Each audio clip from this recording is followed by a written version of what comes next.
G101 podcast is made possible by our amazing Patreon, and through process of elimination, you can guess at what happened. Hero. Bit.ly/. It's for the PC Engine CD, or the TurboGrafx CD, as a Patreon pull for March. So that's why we're here to talk about it now. Valid? Card. Welcome back, both of you. So to start off, I should note why I went with this game. Lately, I've been interested in the extended TurboGrafx PC Engine library, and among them, the Valis series in particular has always stood out to me. Right around when I was first starting to really look into older games that I missed out on, including on systems that I'd never even heard of growing up, I heard about this action platformer series called Valis, which I often heard likened to Castlevania, but starring a female protagonist, which sounded pretty cool. So I ended up getting the Genesis version of Valis when I was in high school, and it's a game. Not it's accurate. Whoever compared it to Castlevania was that's doing some heavy lifting there. That's how I was introduced to it too. Rob Strangman known from the early internet days. I was no idea what Valis was, but he was like, "Yeah, Valis 3. There's like 3 different characters and one with a whip," and I'm like, "Yeah, that's right up my alley." Yeah, that does sound pretty cool. And I have to say, it's not terrible, but I do consider that Genesis game pretty subpar overall, aside from its awesome music. So after that, I kind of gave up on playing more of the series for a while, but I recently decided that I wanted to try and play through more of the games so that I can really understand more of what this series is about. And it's my understanding that this PC Engine CD release, which is a completely different game from the Genesis one, by the way, is generally regarded as the best entry in the series, so I wanted to check it out. And here we are. This has a very confusing development chronology behind it, because the original Valis computer versions, which were again released in 1986 for like the PC 88 MSX, I think the FM7, from 1986, and so therefore is very old. You go back and see it's a very, very rough looking game. Very messy. At the time, it was technically impressive just because of sprite and scrolling capabilities was a big deal back then. But it's not really a game I'd recommend going back and playing now because you probably give yourself a headache. But it also got a Famicom port. Famicom port is a completely different game. They turned it into kind of this weird action RPG thing, which I guess they made some sort of sense at the time, but it also has very confusing level layouts, and I found it largely impenetrable. And then Valis 2 came a couple years later. It was developed simultaneously for Japanese PCs and for the PC Engine. But since the PC Engine version was on CD, and it wasn't a launch title, but it came very, very early on, it got a lot of attention, and it was very, very popular because it was heavily focused on cutscenes and voice acting and cool music, which is everything that the PC Engine CD was selling at the time. So after that, it became a console series. So Valis 3 came out, that was developed simultaneously for the Genesis and TurboGrafx CD. Those games are basically the same, other than like some added levels that were in the TurboGrafx version. Valis 4 came out, that was originally just for the PC Engine CD. That got stuck in a Dracula X situation where eventually it got a Super Nintendo port, which was a completely different cut down game. Like Dracula X, we didn't get the PC Engine version, we did get the Super Nintendo version. Anyway, Telenet decided to go back and remake both of the Valis games for the Genesis and for the PC Engine. The Genesis version came out first. The PC Engine version came out not too much later. It also didn't come out in North America. They're kind of similar, but also completely different. And I do have to say that considering this is the 4th version of the game, if you don't count like the differences between the MSX and PC-AT version, they had quite a lot of time to refine it. And I think it's fair to say it is easily the best version of Valis 1, and probably the best Valis game overall, too. Yeah, that seems pretty reasonable. I think that the level design in this version, like from personal experience, it's definitely more interesting with more gimmicks and going on in terms of platforming and enemy layout than in the Genesis version. So there's some development there. Telenet, and I'm going over probably the spiel that I gave when we ranked Sid of Valis, however many episodes ago, is that Telenet was a very... Episode 5, yeah, almost 100 episodes ago. Telenet was very prolific. They were rarely very good. They had a tendency to employ excellent graphic designers and artists and musicians, but like a lot of their games felt very first drafty at best. Like one of the issues even with the Genesis version of Alice is that the jumping doesn't feel quite right. The character movement, the animation just never feels correct. The screen scrolling, enemy placement, level design, everything about it feels like it was something that the people tapped out very quickly and then they just shipped it. And I think this version of the game feels a lot more refined in that the character movement feels correct. A little, Yuka moves a little slow in this game, but it's not bad. She has a really, really, really cool running animation. Again, the level design is not brilliant, but it's functional. And just everything about this feels so much better than basically every Valis game came before it, and almost every other platformer that Telenet made, because they made stuff like El Viento, which is a gigantic mess, but it's fun in spite of itself. Yeah. That ended up being one of their better games, even though it feels a little weird, but because it's so weird, you sort of ping pong through levels and then just things blow up and then you beat up Al Capone. So it had a particular charm. But yeah, this best version of Alice. Yeah, I mean the thing is with this game and the Valis games in general, going back to where it was like, oh, it's like Castlevania. If anything, I'd almost compare it more to like a Kung Fu or Splatterhouse with the design, because it's very linear. There's sometimes maybe an extra path, but it's very much you're running forward, enemies pop up either beside you or behind you, and you just need to destroy them for the most part. Occasionally there's some very light platforming that usually amounts to, if you do the platforming right, you'll get a couple of power-ups, and if you fall, then you just fall down to the lower level where there's less power-ups. I forgot that you can slide over midair. Yeah, that is one of the cooler mechanics. It doesn't make sense at all, because there's this one jump somewhere in like level 2 where if you do a regular jump, you'll miss the platform. If you do a high jump, then your head bumps and you also miss the platform. And I'm like, what the hell am I supposed to do? And then forgot that sliding just defies gravity for some reason. Yeah, it's very important for the last level where there's probably some of the only like actual platforming with like rotating spike platforms. Those are very Castlevania 3 looking, but it's they're a little frustrating to deal with, that section.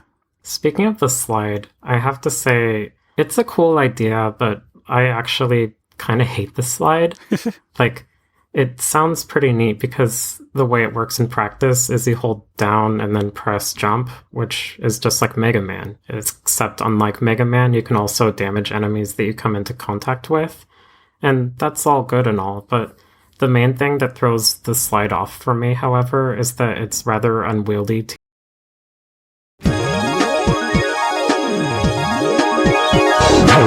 Hey there, loyal listeners. As you know, the Top Games Podcast is made possible by Hardcore Gaming 101's Patreon supporters, who help keep this show alive by donating as little as $3 a month. And then you go to Weird Place. About King's Quest. This is episode number 599. This is the original King's Quest by Sierra Online, developed and published both. It was originally for a PC platform. We'll get into that in a little bit. In 1984 in the US. And with me to discuss King's Quest this evening are... I'm Bobinator. And I'm Shadowhog. Glad to have you both here. So, this game is kind of the one that put Sierra on the map and kind of paved the way for a rather significant chunk of history. It wasn't Sierra's first game, but it was the first one that got them the kind of attention that they needed. Basically, the very first graphic adventure game as we know them now, if not point and click just yet, obviously. Yeah, mouse cursor hadn't quite been implemented yet, and there were adventure games prior to it, plenty of, but as far as having graphics, debatably one could call that like Mystery House, maybe, which is a Sierra predecessor of this game. Or Adventure in Serenia, which is a sequel of sorts. Those are interesting, bringing the first text adventure use graphics. Although this is text adventure with graphics, that's different. We'll get into that. Right. The big point here is that this was kind of, the big culmination of elements that hadn't really been combined together before in quite this way at this point in time. Like, you had a puzzling interface with visuals and all that other good stuff and a text parser, but things were live as opposed to, type a command, redraw the screen, result. And they kind of play around with that. For example, if you walk outside the castle and like a dunce walk right into the moat, you have a little bit of time to type out swim before Graham drowns or a gator comes over and chews him up. Right. So in King's Quest, you control King Graham, or at least Sir Graham. He's not king yet. There's a reason it's called King's Quest. The current monarch of the Kingdom of Daventry is dying. He has no heir. King Edward. Yes, King Edward. And he has decided that if any one of his knights can prove themselves to be, the greatest knight of anyone in his realm, then he will bequeath the kingdom to them, and provides a challenge to acquire a chest of endless fortune, a mirror that can, answer any question or see the future or something like that. And, what was the other one? I forget. So the version I played, the king calls for Sir Graham specifically and tells him that the Kingdom of Daventry that he rules over, King Edward is not Sir Graham yet, spoiler, it has been suffering hard times with 3 good treasures. There is a mirror that will tell the future. There is a shield that will protect its wielder from all mortal danger. And there is a treasure chest that will always be full of coins, no matter how much you take from it. Mm-hmm. Which is, exactly what an economy needs. And I want to point out real quick, this is an adventure game, so despite being a knight, Graham starts with nothing when you start the game, and doesn't really get a whole lot in the way of weapons. Not nothing, just not very many. He starts as a knight in the same way as, Richard Garriott has been knighted. Seems pretty civilian, although he probably can fight if he absolutely has to. Just not really in this game. There is occasion for him to actually be capable of fighting, but we'll get to that one. Yeah. So, I want to bring up the structure because I think it's interesting. So, you have 3 treasures, as we said. You kind of go for them in not any order you want, but you get a lot of freedom to approach it. And it's interesting because this is basically the same way Zork and even earlier that Colossal Cave Adventure works. You find all the treasures and you bring back to where you started. So I guess you could see this game's kind of evolution on that. Yeah, definitely. It's definitely no secret that the Williamses really liked Colossal Cave Adventure, given that as of this episode being recorded, they have recently put out a VR remake of that game. Mm-hmm. And rightfully so, Colossal Cave Adventure is a little bit of a big deal. In any case, gallivanting about the countryside in order to find these treasures to secure the needs of the kingdom and secure, a continuing monarch through himself, Graham will basically run into, fairy tales and has to navigate fairy tales. So it's like, okay, there is a cabin that houses a witch, and if she catches Graham, then she cooks his ass. So he turns into a gingerbread man in the version I played. Point is, makes food of him. In any case, so you need to do what Hansel and Gretel did in, the old fable. You got to push her into her pot when she's not looking. You have to trick her and do that. Yeah. Or, you need to you get beans. Go plant beans. Oh, there's a beanstalk. And other such things. This kind of is a running thing throughout the series that if you know fairy tales, you kind of know a lot of the puzzles. It's not a surprise because Roberta Williams has made it very, very, very clear that fairy tales in Disney animation in particular of, depicting those fairy tales is a major source of inspiration for her. So it's not at all a surprise that given the opportunity, she's like, okay, I want King's Quest to basically be a Disney-esque, interpretation of fairy tales. And that's pretty much why King's Quest VII is the way it is, for better or worse, Or why they got the license for the Black Cauldron or Donald Duck on later. Or before. I forget the exact timeline of these. There's a lot, so you'll be forgiven for not having it all in a row right away off the top of your head. All I need to know is that King's Quest was in 1984, and then in 1998 Half-Life came out. There you go. There you go. I'd like to get in the story real quick, or kind of lack thereof. Now, I know this is kind of mean, because this is kind of the first game of its kind. There is barely any plot here. King Ram is not even a character. He's just a guy you control, more or less.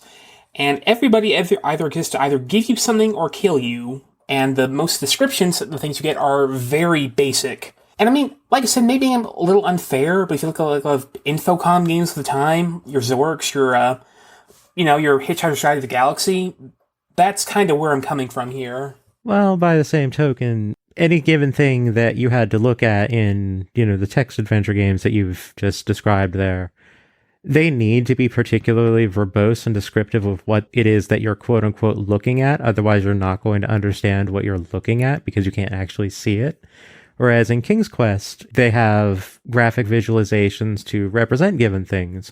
So applying a lot of flavor text and whatnot was probably not the greatest of priorities at this point. That does change in due time, and I have a lot to say about King's Quest 2 in particular in that sense. But for the moment, the idea here was you can actually see things, so, picture's worth 1,000 words. But you get what I mean about just the plot and characters being super basic, right? I mean, like... Yeah, Graham... You're given a goal, you go out and achieve the goal. Does it really need to be anything more than that? Like, do you have a plot for Space Invaders or what the fuck ever? It doesn't have much of a plot beyond the setup, but it also doesn't need more than it has. Yeah, not really. Like, what really would be added by having, dialogue or conversation beyond, the intro of, Sir Graham, I'm dying, get this stuff and the kingdom's yours. Depending on the tone of the game, quite a bit, but King's Quest takes itself not super seriously, but seriously enough that sprawling LucasArts-style dialogue tree with comic branches all over the place wouldn't really fit. Yeah, absolutely not. Like, most of, the whimsy and whatnot from the game comes from the fact that, you have this silly little man who walks around in an incredibly novel for the time manner and has run in with, Grimm's fairy tales and, if he blows that, then, he dies in some ridiculous way or some such. And yeah, that is the thing here. That's all it really is. You definitely can die in this, although it rarely felt like a huge setback, barring one or two places, as long as you save early, save often. Yeah, they definitely recommend you save, and there's no limitation on that. You can save anywhere. And, even if you do get killed in some respect and you haven't, saved in, let's say half hour because, you got particularly distracted by something or whatever, or you're just, not in that habit, it's not particularly taxing to go back and do everything that you did. You can definitely do this game very, very quickly. The task speed run of this game is less than a minute, and it's really funny. I crammed through one of the versions of this game in about 2 hours before this recording, so that is definitely true. I think it also helps the way the game is structured. So this game is actually mostly non-linear, except for a few exceptions. Mm-hmm. The world is basically like a big cube. It wraps around, so you go out all the way in one direction, it'll wrap around the other. So you get a lot of room to explore. That would be a torus. A torus, yeah, thank you. Mm-hmm. And I think 2 of the treasures you can go for at any time. That unlocks the 3rd once you get both of them, so there's non-linearity parts compared to other games. Yeah, if I recall correctly, the shield and the mirror are pretty much always available, and then you can go for the gold at the back end of it after you've gotten the other 2. When I played it, the mirror and the gold were readily available. It was the shield that came last. I will entirely admit that's probably haze for me because I played this genuinely when I was 12. Yeah, I hadn't played it before tonight in the several years myself. Look, I just remember that there is a dragon in a well, and you have multiple solutions on that one. And that's actually a thing that I appreciate about this game. There are actually several puzzles that have multiple solutions. And some of the solutions are preferable in that they give you more points, or they're, less violent or something. Like, for example, if you have a dagger and you're able to get in close to the dragon because you ran into the fairy godmother and, she gave you a protection spell, or, you have the shield or something, then you can approach the dragon. You can actually have Graham kill the thing, which, okay, you want to talk about how Graham can't fight? Well, he just slayed a dragon with a dagger. That's kind of baller. Alternatively, you throw a bucket of water at the dragon's mouth, and the dragon's fire goes out and it leaves in shame. And you get more points. I was actually thinking of how he handles the giant when I was talking about the combat, but yeah, the game definitely does not condone violence unless absolutely necessary, and in this game in particular, it's not necessary at all, really. Oh, it's absolutely not necessary, but the option is there if, that's your best idea. But yeah, that's something I really like in comparison to the other King's Quest game we've ranked, King's Quest V. You barely can screw yourself out of winning the game in this one. Like, there are a few puzzles that you could get wrong and permanently lock yourself out of the best points version, but you can still progress and see the ending, which is the same good ending. Yeah. Like, you're probably going to do that with that dwarf, for instance. The gnome. Totally not Rumpelstiltskin. Yes. Do we remember that puzzle? Oh, we're doing it. Yes, we are bringing up that puzzle. There is a note in the witch's house that says sometimes it helps to think backwards. So obviously you're thinking that it's going to be Rumpelstiltskin's names backwards, like Nix Slits Elmer or something like that. That is actually, in the original version of the game, that is wrong. No, you need to reverse the alphabet and then put his name through that. Not helped by the fact that they misspelled Rumpelstiltskin. It's supposed to be Rumpel, but this one is Rumple. So, the correct answer is Ifinkov her Groggerperm. And there's no way that was not meant to just fuel calls to the Sierra helpline and make extra money that way. Because no one is going to think, okay, I'm going to reverse the alphabet, and then, no. I mean, reversing the alphabet, sure, fine, whatever. It's the typo that gets me. But it is worth noting that I, as a 12-year-old, with no assistance, no hint line, no asking my father, who's the one who actually bought the game when it was new, what the hell I do here. I just played the game. I may not have gotten all the best points versions, but I finished it. Yeah, I mean, you were pretty much guaranteed to get that one wrong if you don't bother remembering how it's... Well, honestly, you're listening to a podcast, you're not going to have it in spelling, and I'm not going to spell it out for you because that's so very much time. Xerxes, put it in the description. So you're not going to get that puzzle. You're not going to get that puzzle correct, but that's okay, because once you get it wrong and fail it permanently, there's another way up to what it would have led you to. Maybe even slightly less painful. That said, there are these bad guys roaming around certain screens of the overworld. One actively kills you, that's the ogre. One is just the sorcerer's yeah, I learned this paralyzed spell. I'm going to try it on the first guy I see, multiple times over. And so he'll freeze you. Isn't the witch a random encounter if you don't kill her? I think so. I have not. I did not encounter her. And then there's a gnome who... Okay, if you played Altered Beast, do you remember the gnome in Altered Beast? It's the gnome from Altered Beast, basically. He steals an item from your inventory, which can be a key item, because in my playthrough I got stuck for a bit descending where the giant was, because the gnome would always show up and he would always take the magic mirror. You cannot get the magic mirror back. There's also you cannot have the magic mirror, you lose. Yeah, there's also a wolf who shows up in exactly one screen and will also kill you. The thing about version all I was these playing, random there's encounters... a really nice howling noise made with the Roland MT32. That was quite nice. The thing about all these random encounters is that they all spawn in the middle of the screen, if I recall correctly. So if you just kind of hang at the edges, you can just go to another screen and despawn them and make them not a problem. Yeah, they do not follow you across screens, so that's a safe strategy. So yeah, the random encounters are, annoying at worst for the most part, outside of the gnome, pinching something that's particularly bad. But that's kind of the worst case scenario, and it's entirely avoidable also. Yeah, just save Ulfin, and the gnome will probably not be a big issue. Unless, like I said, he's in a particular location that you cannot get around.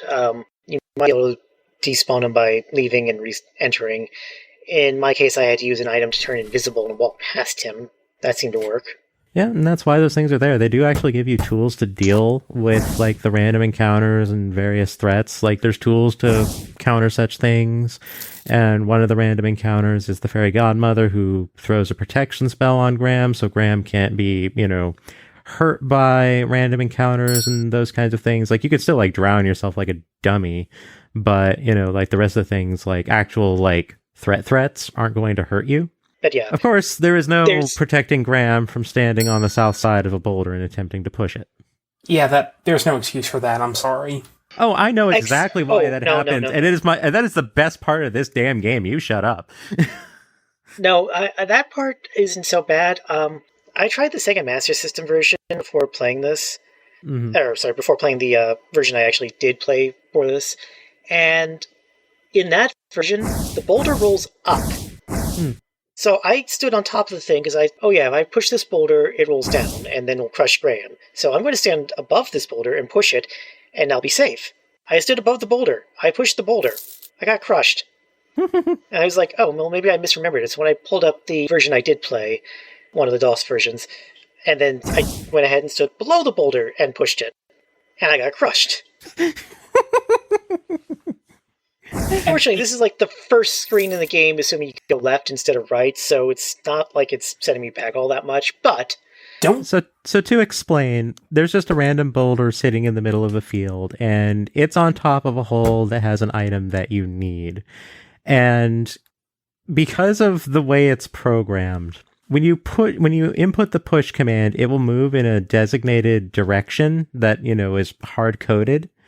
And because of the fact that there's, the very fact that if Graham was logically in the way of a boulder when it was rolling at him, it would crush him. It will crush him even though he's pushing the boulder, and that makes no physical sense. Two things about this. One, it's a game from 1984, so it does not look like there's an incline there. It does not tell you there's an incline, I'm pretty sure. Two, even if you avoid the boulder, you can fall into the hole and die. Even though, again, being 1984, it doesn't look deep at all. The boulder is the best part of this game, and, like, a lot of people will say that, like, in Sierra games or adventure games, there's, like, they always have, like, their favorite stupid death that, you can encounter. And I say that this is the best one of all of them. They got it in one. Like, this is the reigning champion of deaths in all of Sierra's existence. I'm not sure what my favorite death in this game is, to be honest.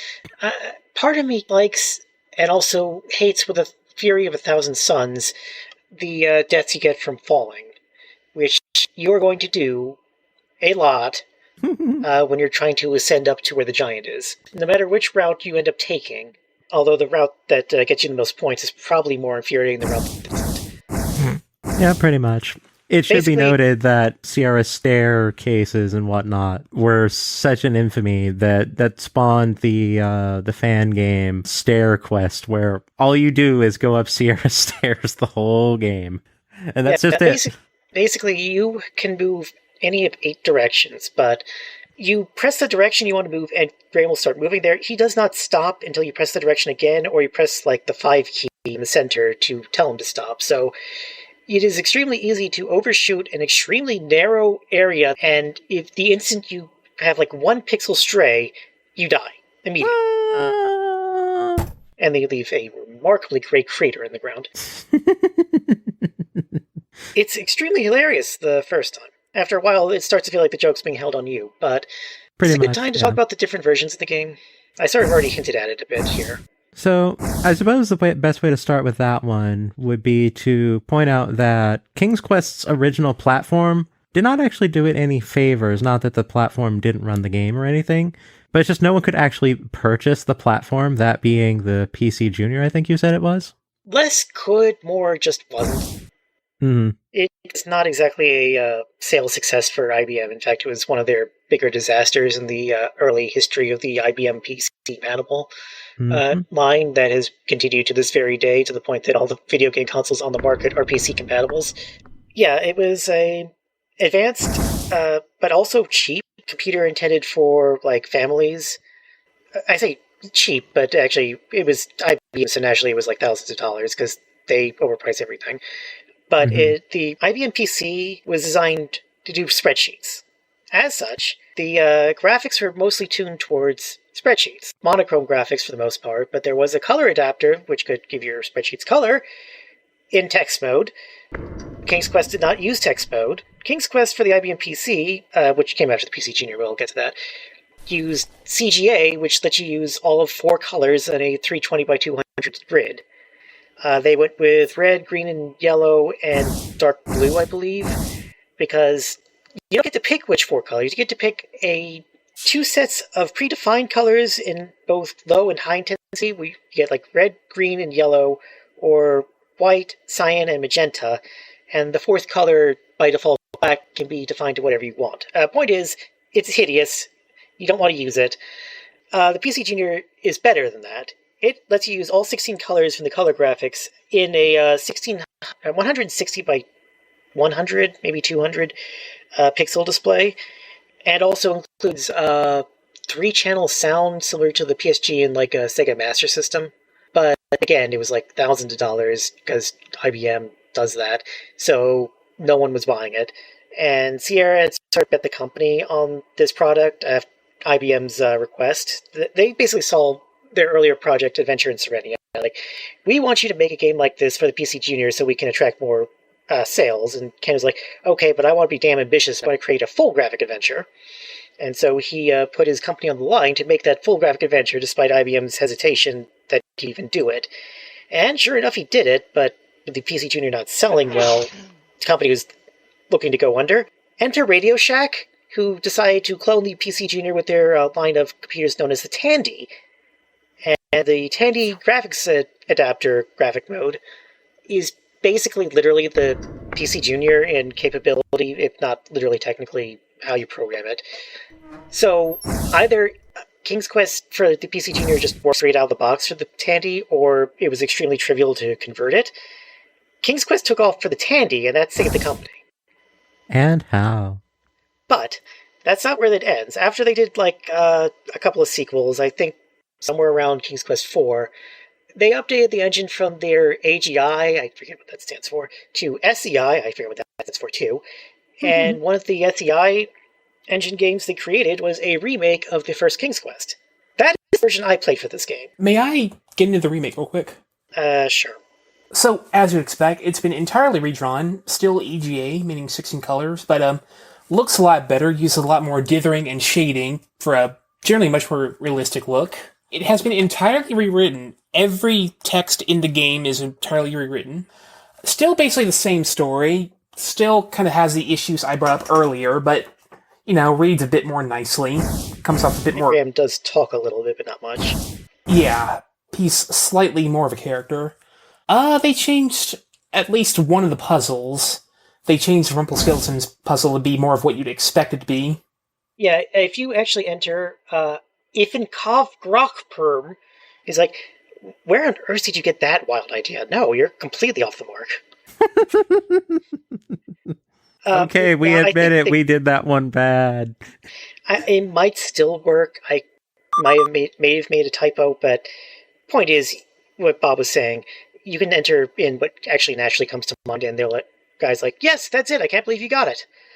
But it's generally about the same game, for better or worse, so it's mostly a matter of what kind of graphics you prefer, I'd say, and if you prefer the revised text. Not just that, it also has a full soundtrack, either OPL or MT32. I definitely recommend the MT32 soundtrack for that game. It is really good sounding. Ken Allen did a wonderful job with it. And very briefly, there's also a fan-made VJ version of that remake you can still find. Pretty much the same game, except uses a point-and-click interface, much like later Sierra games. It also has full voice acting. They got the guy who played Graham in King's Quest V to do some lines, which is neat. And if you prefer point-and-click, you might want to go for that. I will note that the EGA does actually add pointing and clicking for movement. If you want to do anything, you still need to type it out. Text parser for life, baby. But we're not done yet. There's a version for the Sega Master System for some reason. And in this version, King Graham wears pink. As you do. But more to the point, you actually directly control him with the D-pad, and if you let go of the D-pad, he doesn't keep moving. No, he stops, which does make things a little bit more responsive. Press button 1, and it brings up a list of verbs on one column on the left and a list of nouns on one column on the right, and you have to alternate between the two to form whatever command you want to do. It's actually decent in terms of how you would play it, in my opinion.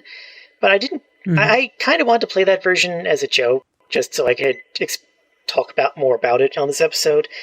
But Today we're going to be exploring this book, which is Carl Jung's The Undiscovered Self. Previously, I had read a lot about Carl Jung and his theories, and I'd read some of the articles that he'd done, some of the papers he'd published, but I'd never read his books. This is the first book of his that I've actually read, and it was written in 1958. And my God, this book feels like it was written today. There's so much stuff in it that is absolutely relevant to everything that's going on in the world today and the current state of the human psyche, particularly in the West. But rather than just giving, a very simple review, as in like, oh, the book is basically about this, and oh, I like it or don't like it, which is what most reviews do.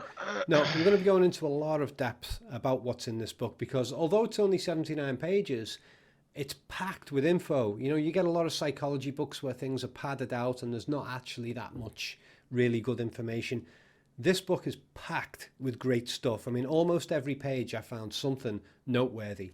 So I actually did take about 20 pages, was it 20 pages? 22, well, 21 and a half pages of notes just from this one book.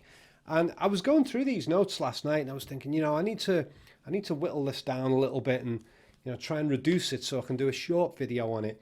And as I was going through all my notes, I was thinking, well, you know what? There's not really a lot here in the notes that I want to leave out.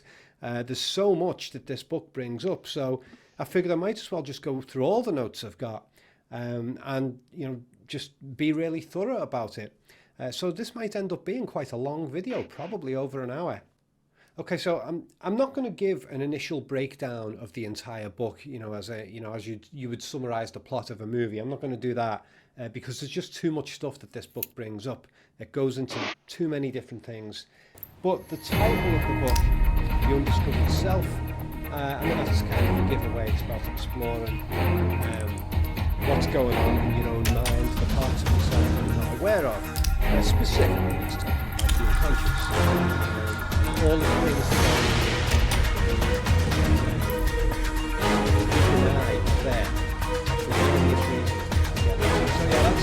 the book is about trying to get people to explore their own unconscious and know themselves better.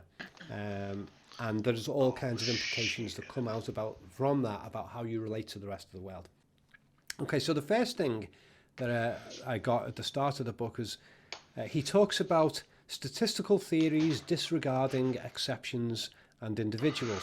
Okay, so now this is one part of the book that I wanted to quote very directly because it's one of the best takedowns of statistical reality that I've ever come across. I've been quite interested for a while in the psychology of statistical thinking, and I had sort of been coming to the conclusion myself that statistics, the statistical reality is pretty distorted and misleading. Oh wow! You see when statistical polls get things completely wrong, and it's like, hang on, this. It's not challenging you, but you're like level 9. Obviously, statistics have their uses in this context. But let me quote this section for you. For the more a theory lays claim to universal validity, the less capable it is of doing justice to the individual facts. Oh, fuck you, Dane! Is necessarily. Oh, dude, I can barely see your damn head. To say, it formulates an ideal average. Oh shit! Hey! Abolishes all exceptions at either end of the scale and replaces them by an abstract mean. The mean is quite valid, though it need not necessarily occur in reality. Come on, Despite let's go. this, it figures in the theory as an unassailable fundamental fact. The exceptions are either extreme, though equally What's factual, popping, bro? do not appear in the final results at all, since they are out. If, for instance, I determine the weight of each stone in the bed, Anyone wanna unbox my cases? average weight of 145. No. This tells me very little about the pebbles. Anyone who thought on the basis of these findings that he could pick up a pebble of 145 grams at the first try would be in for serious disappointment. Let's do this and Indeed, get back in time for chow. it might well happen that however long he searches, he will not find a single pebble weighing exactly 145 grams. Yeah, that's really good. That's a great summary of the problem with statistical thinking. Where you at? I just want to add a little bit more Where you at? quotes here from this page. It's probably my favourite page in the book, this. This is particularly true of theories which are based on statistics. The distinctive thing about real facts, however, is their individuality. Push. Not to put too fine a point on it, one could say that the real picture consists of nothing but exceptions to the rule, and that, in consequence, You are laggy as fuck. has predominantly the character of regularity. Okay, so yeah, I mean, this is really good. So yeah, statistical reality. Holy fuck, you're laggy as fuck, bro. A misrepresentation of reality, because it oversimplifies. Are you backtracking? What the fuck? An average, which most of the time doesn't exist. If you take many examples of a particular thing, if you take the individual example, the Where you at? average. So averages, statistical reality, are a sort of a falsehood. Rub yourself off now. You did. Okay, so what the hell has this got to do with psychology and the undiscovered self? Well, he's talking about, he goes further in the book, he's talking about problems with psychology when we try and... I'm done with this map. Peace out. You know, we try and Adios. average assumptions about what goes on in people's minds. That's what he's talking about. And he's saying that sometimes therapists, psychologists and so on, the ones who work on a primarily statistical reality, they are not usually reacting to the patient in front of them. They're just seeing the statistical person, which is not the real person who's there in front of them. And also we can do this with ourselves as well. We can view ourselves in statistical average ways and thus not know ourselves very well. Okay, so that's what I liked. Okay, a nice little quote from page 7. The individual is the true and authentic carrier of reality. Okay, so before we continue, I just want to say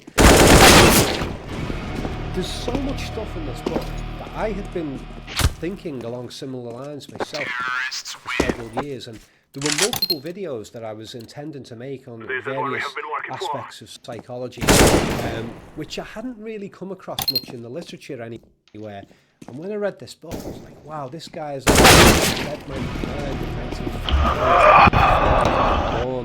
Stay in the lab! And yeah, so I just wanted to get that across there. So, okay.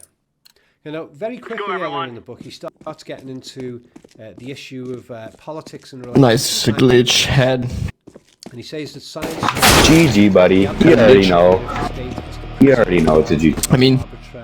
You and he also says that the rulers are in turn depersonalized. That's pretty tight, actually. Speaking what the state policy is. And then he talks about people as numbers, which we've all heard of that concept before. Numerical people. Okay, so he does get very political in this book, and his objection politically... I just turned off like a bunch of settings on it. Communism, but I'll say that the stuff does apply. It does apply very well, and it definitely applies very well to communism. But I would say that a lot of the principles or even economic. Dude, why are you gonna do that, dude? As we go along. Okay, so he says that society and the state are abstract ideas. They are a camouflage. And that's kind of true. I mean, you know, you get this idea of like, I mean, this isn't just a criticism of communism. This is also a criticism of corporatism as well, which you can take it to that extent. It's like we personify those entities. Well, I don't even know if you terrorists, because they just paperwork descriptions. They don't actually exist. Governments are corporations don't really exist. They're just collections of individuals who have set up paperwork that gives the impression that the company is actually a person or thing. I mean, a company can sue somebody else. You know, you say something bad about a company and that company can sue you, but it's not actually the company that's suing you, it's the individuals who own and run that company who are suing you. But they are sort of standing behind this fake person that is referred to as the company or the business or the corporation. And that stuff is true of governments as well. We tend to view the government as if it's a single person. Then he talks about how the state tries to cut individuals from dependence on anything other than itself. No life for 5 minutes. Pistols only. Yeah, I mean, you know, the state doesn't like rival institutions, whether it's religions, whether it's corporations, gaining greater control over people. So the state will try and reduce all of those as much as it can, unless it's making a partnership, but there's a chapter to that. So it's trying to get ultra-dependent. The religions did that, try to make it ultra-dependent. So the corporations are sort of dominating! So there's no ideological leaning in this. There's no, this is pro-capitalist, this is pro-communist, this is religious militant. No, he's talking about all these institutions. Remember, the book is called The Undiscovered Self, and it's about individualism. It's not about trying to sign you up to a particular institution. And on page 17, he talks about the state as being equivalent to God. This is a thought that I've had for a very long time. I've really wanted to make it. This idea that, you know, people have been religion more and more in the West for a long time, and that's fine. I mean, I'm not religious, not in the institutional sense. I would say I'm spiritual. I'll get into that later. But yeah, I've noticed that the people who reject religion, they end up sort of worshipping the state itself. You know, with communists. For them, the government itself is God, but the government doesn't really exist. The so-called government is an illusionary front for a bunch of people who actually run things, and those people are individuals. I was glad that he brought that up. The state is God. Yeah, I agree. Political ideologies, they are religions in a way, and a lot of them have the state as God. So yeah, we'll let that point. And this is another one. I thought about this before as well. It talks about the immortality of the state. Religion tends to promise people dominating to heaven, you know. And as religion has been sort of dying off, the real ones, and people have been rejecting a lot of those ideas and saying, well, no, you know, disproving this and disproving that. And we're taking a more scientific view of the world. It tends to involve the idea that humans are nothing more than biological defects. When we die, we just completely die, which could well be true. But science takes that viewpoint, and so does the state when it's separated from religion. But what the human pursuit of immortality, it then takes a different form. For example, with the hardcore communists, the way they view it is that the state will live on forever. They might die defending the state, or fantastic state. If they die in the process, then they will be martyrs, and the state that they fought forever. So it's like a form of immortality. They consider themselves part of the fictionalized state, the non-entity state. They believe it's like a real thing. And they believe that they live on through the government that they want to create for the future. But yeah, I'm glad that we talked about immortality. I'll just try and rephrase this. Immortality They were transferred from religion to worship.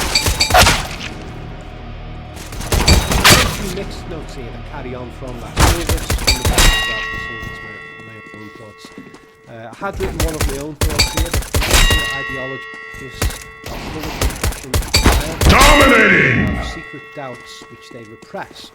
That was in relation to a part of the book there on page 17, which described repression. Repression results in the overcompensation of fanaticism, which is another word for ideologist, really. And I've also added to that ideologists are usually very, very strong. We'll get a lot into the subject of anger as we go along, because anger is quite a telling aspect of No life for 3 minutes. Second round weapons. We will get a lot into anger later. Okay, so then he compares collective worship of flags and rituals, sort of political rituals and state rituals. He compares all that to the religious rituals of demons. And I have to say that personally, right since childhood, I've always hated rituals. Anything that involves, we're all going to get together and we're all going to act like this and we're all going to say these slogans and do this and this. I've always hated that. Whether it was religious, whether it was political, whether it was some school ritual or some work ritual, I've always hated rituals because I've always felt that they were extremely false. Okay, so on page 19 it says that religion promises heaven in the afterlife and the state promises it on earth, yeah. Page 20, the deification of the state and its figureheads. Yeah, the state gets deified as if it's God. We do it with political leaders all over the place as well, whether it's regional terms, but whether it's Hitler or Stalin or whoever, you get these big pictures of this individual. The person is long dead. Karl Marx is long dead.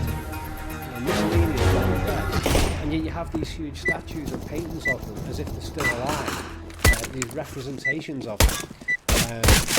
And of course, like their ideas and on, but it is a sort of... No life for 3 minutes. Second round weapons. The person is not the idea.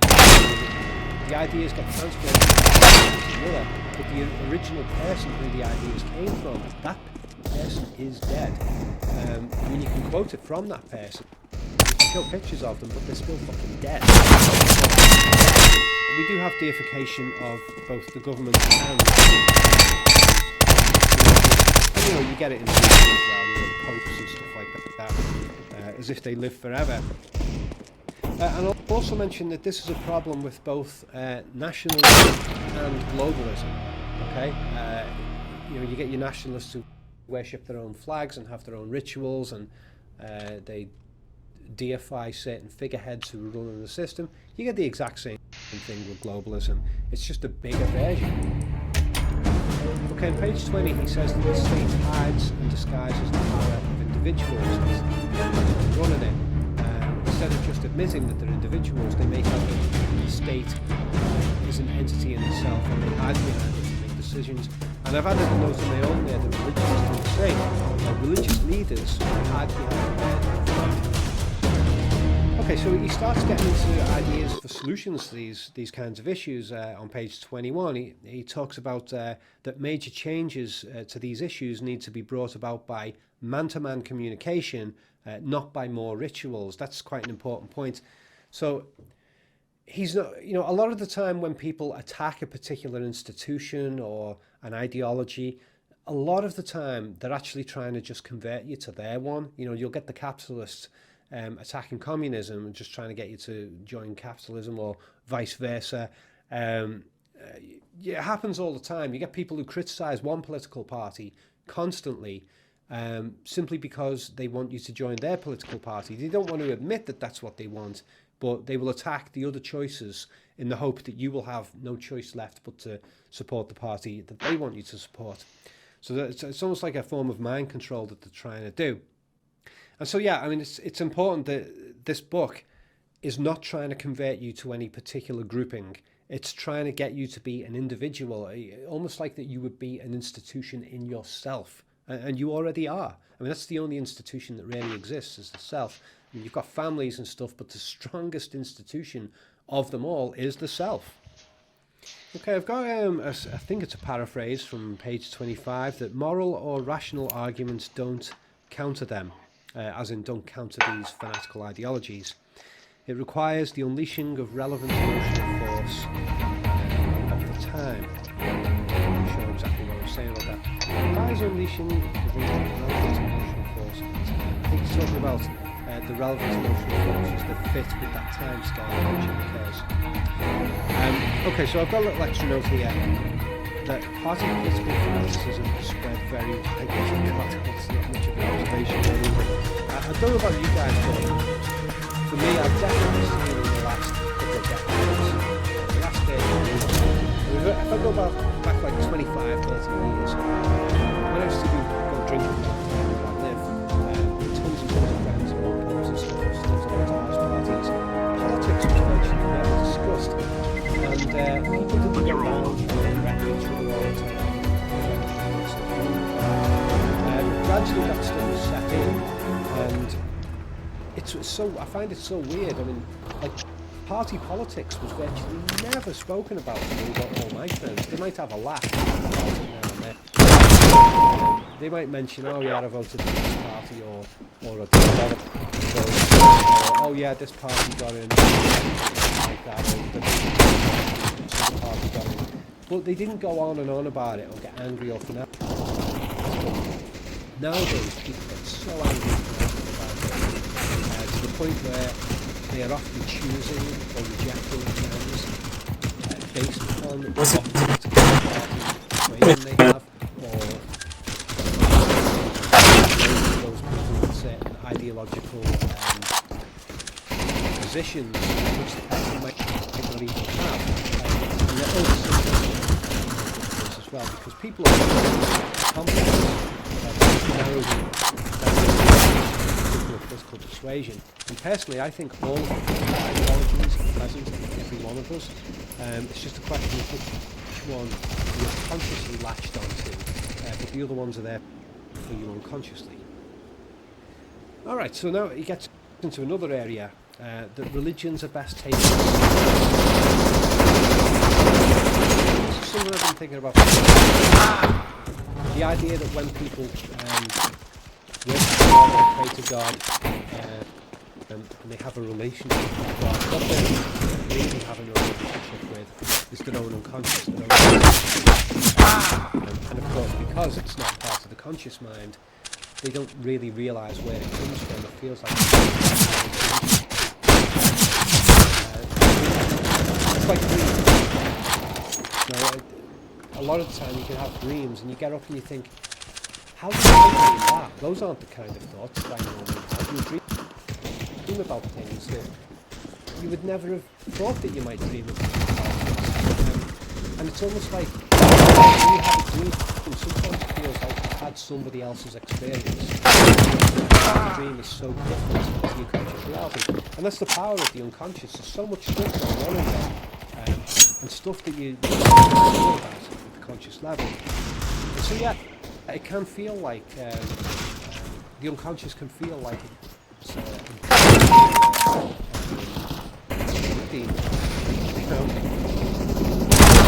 the communism gets its certainty from a belief that time is on its side. Yeah. I think this is true with a lot of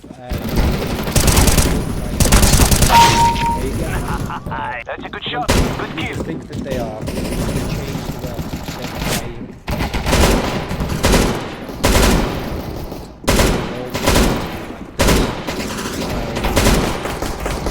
They believe, when you get they firmly believe. Good one. Firmly believe that eventually the world will become. It's just a matter of time. is lost in the meantime. And there will be times where you feel despair because it seems like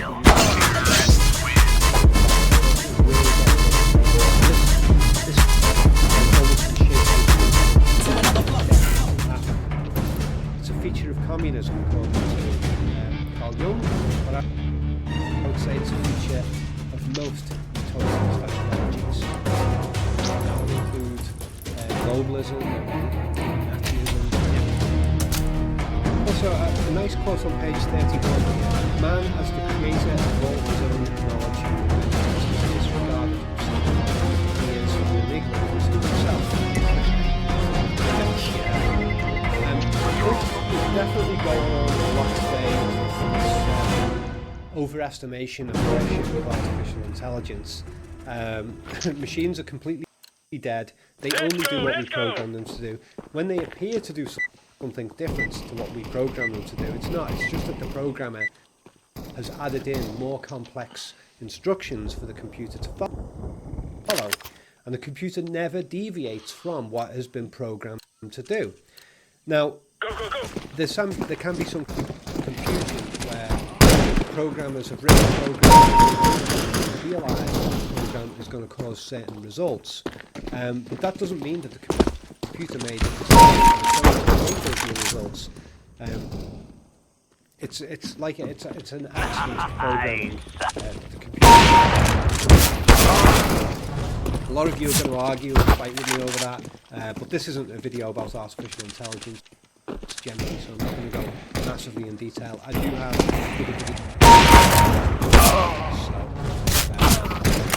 remember, I'll link those in the video description for those of you who are interested in it.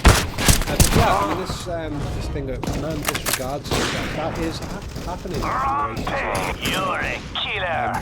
In the AI community, you often get the enthusiasts describing human beings as human beings. It's like they want the machines to be alive, but they're not alive. So what they try and do, and I don't think it's interesting. They try to depersonalize humans. They try to make humans not alive, so that they can then claim the AI is equivalent to humans.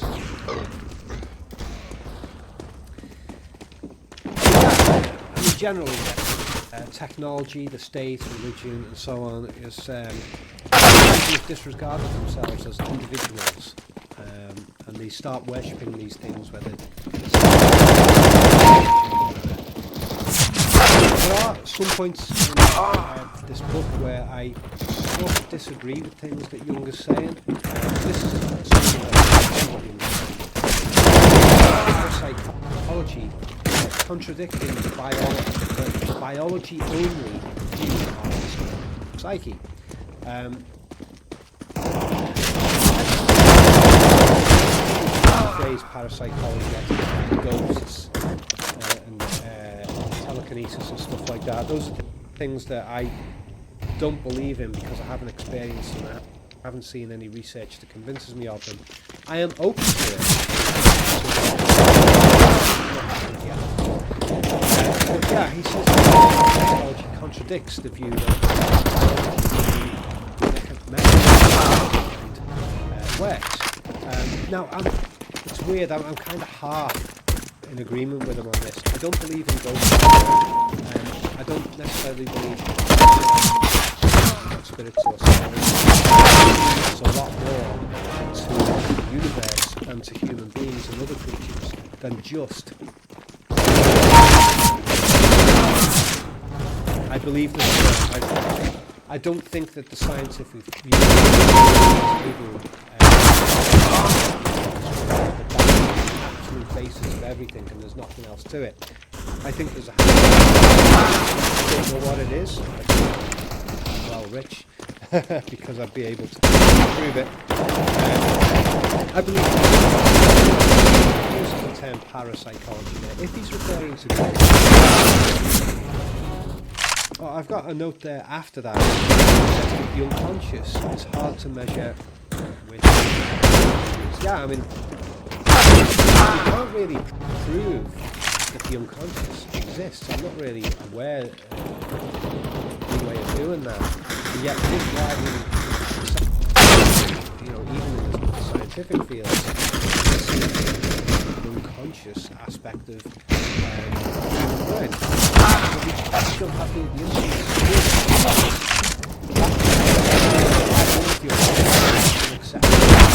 even in science. I think it's very difficult because you'd have to explain meaning, you'd have to explain involuntary responses that people have to things, you'd have to explain the mismatches between people's behaviour and the things that they say and all that kind of stuff. But at the same time, Jung says the current scientific thinking is a conscious-only endeavour, as in it ignores the unconscious. That's a funny one, that. I mean, so the scientific community doesn't claim that the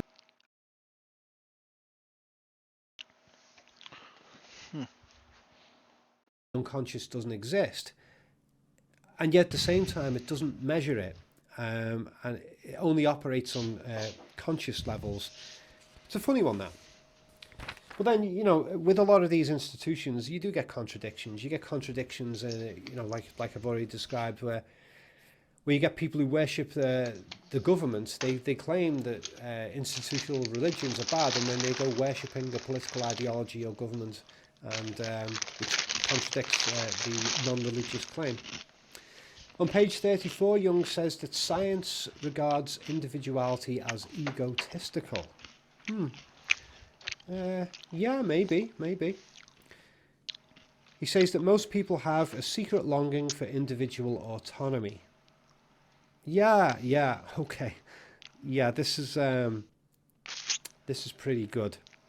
And I've added a point here of my own, which is that people think that they can get autonomy by conforming, which is ironic. So they will pursue a career and the accumulation of money, and then they use fake material symbols to project the success that they've had from career and money.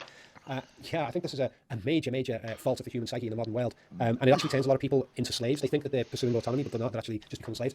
The idea that if you pursue a particular career and you build up lots and lots of money, and you have to keep conforming more and more and more as you go up the ladder in that career, if you start deviating away from the given path of that career, you get kicked out. But people have this idea that if I just go up the ladder, a long way up the career ladder, and make lots of money, I will then become an authority figure, at which point I will be able to have my own personal autonomy and individuality. That's a great way of trapping yourself, isn't it? Because you end up becoming a clone willfully, becoming a moulded cog in a wheel willfully, and denying your true self, because you think that eventually if you keep going down that path, you will get far enough that you gain the autonomy to be an individual. It's a very interesting facet of the psyche. I think the world would be very different if people didn't think like that, because people would then be far less willing to support institutions that are destructive. Because those, I sometimes refer to it as career psychopathy. Yeah, people who will do anything to move up the ladder and gain a higher position and get power. It's a form of being a psychopath, Jung says that these people fear the truths that lurk in our own unconscious, and that they virtually deny existence of the unconscious. Yeah, I mean, I've noticed this a lot with a lot of people who are very status orientated, money oriented, and career oriented. If you start talking about unconscious things that are hidden in the unconscious, especially things that might be present in them that they've repressed, they get uncomfortable about it. They deny it, they try to laugh it off, they can get angry, they can just cut you off, because they don't want to know about it, because naturally, in order to progress up that ladder, they have to suppress all the parts of themselves that don't match with the protocol of moving up the ladder. So Jung says that lab results of psychology are mostly useless. He doesn't expand on it, but I do think that's true. And I think that's because psychology tends not to fit with the statistical, mathematical, numerical reality that we use to model the physical world. It's very hard to apply mathematics to the measurement of psychological processes.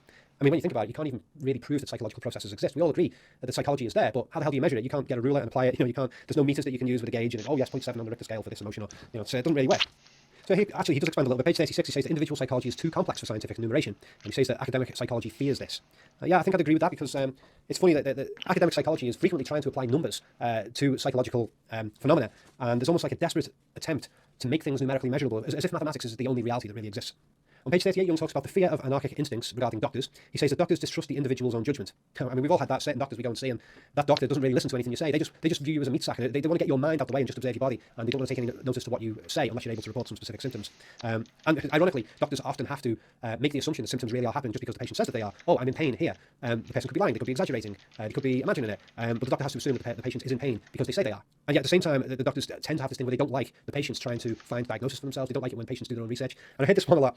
You get doctors saying, oh, I hope you haven't been looking on the internet. And it's like, well, hang on. You look on the internet when you're doing your doctor's stuff in front of me. You go and see your doctor. You tell them a load of symptoms, and they go online, and there'll be like an NHS website or something, and they will take your symptoms, put them into some sort of search engine, and it comes back and tells them, oh, it's probably this condition. So they are doing online stuff themselves, but they don't like it when the patient does it, even if the patient reports that they're using the same sources that the doctor does. So that's a strange little contradiction. Jung says that a lot of people substitute conformity for character because they happen to agree with what they're conforming with. Okay, let's try and get our heads around that one. A lot of people substitute conformity for character because they happen to agree with what they're conforming with. Okay, yeah, so they find some cause that they agree with, they conform to it, and because they agree with it, they assume that they are being individuals. Yeah, they assume that they're having character. It's not quite the same. And I've added a relevant note here. I quite like this one. Holding on to values without collective support is a true test of character. Yeah, that's an opinion I've had for years. You know, you meet people who are they come across as being very confident about what they believe in, and often it's not their own view that they're confident about. They're often confident because their view is held by a certain group of people. So you get like a person who, you get the people who are on the street shouting the religious stuff, trying to convert the crowds to their beliefs. And it's not that they believe in their own belief, it's that they've got strong belief because they know that their belief is shared by the religious collective that form that institution, that religious institution. And so they take the confidence from that. But if you took away that shared belief of the group, would they have the courage to stand in the streets and spout all of this stuff? If they didn't have the Bible with stuff written in it by somebody else, and knowing that the Bible is read by millions of other people, and they just had those same thoughts that are present in that religion and in the Bible, if they just had those thoughts on their own, would they have the confidence to hold on to those beliefs and to communicate them? The vast majority of the time, people don't. So I tend to find that it's a really good judge of individuality to ask someone, have you ever believed in something that nobody else believed in around you, and where people were against you on it, but you were so convinced of it, and for you the evidence was so strong that you felt the need to hold that belief, maintain it, and defend it, and communicate it, even though you've got nobody else around you who agrees with that point of view. To me, a person who can do that has got very strong individuality, and it's very rare that you come across it. Okay, so Jung talks about society or the state, and that it de-individualizes the population, but it's self-controlled by ruthless individualists. That's definitely true, and you see that with the figureheads like Hitler or Stalin and so on. I've added a little note there about suits and rituals and slogans. Yeah, I think I just wrote that quickly, but I was referring to corporatism. Yeah, I mean, I actually think that the business mentality, the corporate boardroom mentality, is kind of like a religion in itself. And money gets worshipped as if it's a god. That's not my own original thought. I mean, a lot of people have talked about money is your god if you're a capitalist or a corporatist or whatever.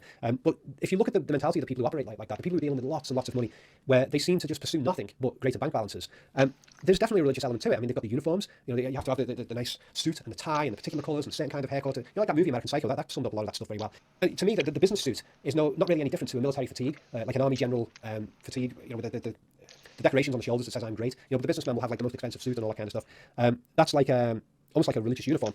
And business people go through rituals. Let's go and have business lunch, and let's go and do coke together, and let's go and have a party. You can think of like the businessman parties where they all get together and celebrate, and it's like we're better than anybody else because we've got more money, and we snort coke, and whatever the hell they get up to, or we use prostitutes or whatever. You could think of the high society corporate parties with all the stuff that goes. You could think of those as being ritualistic. They are rituals. You go into church, you drink the whatever, and you eat the body of Christ symbolizing whatever, and you sing songs and stuff like that. And then you got business people will go through their own rituals of a similar nature, and it will involve wine and other forms of alcohol and drugs and stuff. Mind-altering substances to create an almost religious experience. And of course, just like religions, just like governments, businesses, corporatism, those kinds of organizations, they have their own slogans too. That they repeat again and again. And the actual corporations will have symbols and slogans that they create as if they are a religious institution. So on page 41, he says, the inner man is unchanged however much community he has. Yeah, I mean, the original individual is still there, and all of your natural instincts from the natural world are still there. No matter how much you repress them, and no matter how many laws there are around you in society that limit your behaviour, the inner person is still unchanged. And he says that man needs to win for himself via effort and suffering. If I remember rightly, he was referring there to, that when everything is provided for you, it doesn't build your character. But if you have to go out and win things for yourself, that's character building. It builds individuality. Favourable environment makes man expect everything to originate from the outside. Yeah. A lot of people don't pay much attention to the inner world, and they're preoccupied with the external world. If there's ever a problem, that's where the problem is, and they hardly ever look to their own psychology to find out the source of the problem. On page 42, he talks about state dependency, that this equals slipping back into childhood, the childhood of parental care, where there's a happy-go-lucky attitude and no responsibility. Now, this definitely gels with something I've talked about in a few videos before, something that I refer to with the acronym PADS, P-A-D-S, which stands for Parental Authority Dependency Syndrome. That's my own term that I made up. And the idea of that, which Jung seems to be saying the same thing there back in 1958, he was way ahead of me on this. It's basically that it's not just about the state. People grow up with an attachment to parents, and part of the process of becoming an adult individual is you have to learn to let go of the parental support, so that you support yourself. And a lot of people don't like doing that. A lot of people fail to do it. They go through life, and what they do is they transfer their parental dependence to somebody else. It can happen in relationships. A man or a woman can go out with somebody else who becomes a substitute father or mother figure for them. Freud was always talking about that kind of stuff. People can do it with cults. People who join cults. If you join Charles Manson's cult, Charles Manson becomes the father. And in religion as well. In religions all over the place, the god that you worship tends to be referred to as father or mother figure. And you get it with governments and ideologies. People who attach themselves to ideological institutions, political parties, to governments, and they worship those things, they tend to treat those things as a parental replacement figure as well, because they haven't learned how to let go of parental figures generally, so they latch onto a substitute, and obviously it's an unconscious substitute. They don't realise that's why they're doing it. But you'll get like a particular country will call itself the fatherland, or the motherland. It's all over the place, this stuff. Parental authority dependency syndrome. That's my label for it. But yeah, Jung was onto that. So he says that, well, there's a quote here. He talks about the infantile dream state of the mass man. Yeah, the person who just perceives themselves as part of a state collective and doesn't really value their own individuality. They tend to get reduced to a childlike dependency state. And it's an infantile dream state. That's what he calls it. And now he gets onto something. This is another one. I talked about this many years ago in one of my videos about Silence of the Lambs. I was talking about psychopaths. Let me give you Jung's description first, and then I'll go into my own one. Okay, he talks about this in terms of governments, like psychopathic governments, and I think it equally applies to individuals. Okay, so he says that tyranny is immoral and ruthless, so it has more choice in its methods than a state that takes the individual into account. Okay, so let's change the word in that a little bit. A government that cares about its people and takes the individual into account, also that would include an actual functioning democracy because it gives the people a choice. A government that takes the people into account and looks after them and actually cares about them and cares about their individuality, that government has less choices in how it does things. Whereas a tyrannical state, an authoritarian state, which simply says, do what we say, do what we the government say, and we don't care what you think. That government automatically has a much broader range of behavioural choices because it's not restricted by morality. Now, I've never talked about that in terms of governments before. I don't plan to do political videos, but it is true at the individual psychopathic level as well. Psychopaths tend to think of themselves as being much smarter than other people, and they think that they deserve to have whatever they want because they're smarter, but they mistakenly think that they're smarter.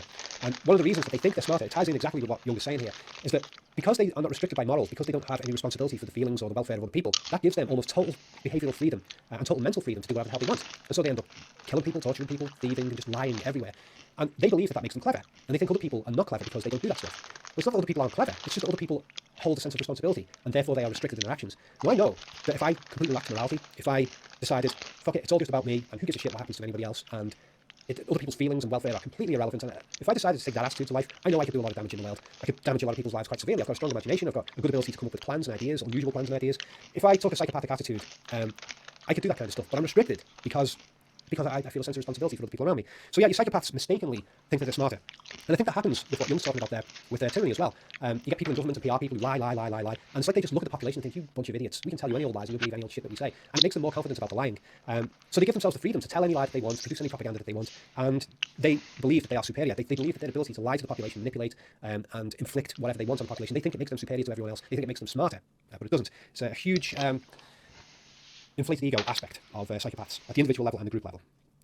But Jung also describes that morality itself is a disadvantage tactically. Yeah. And he talks about how, he says that when good institutions encounter the bad ones, they feel the choice disadvantage and they become bad themselves.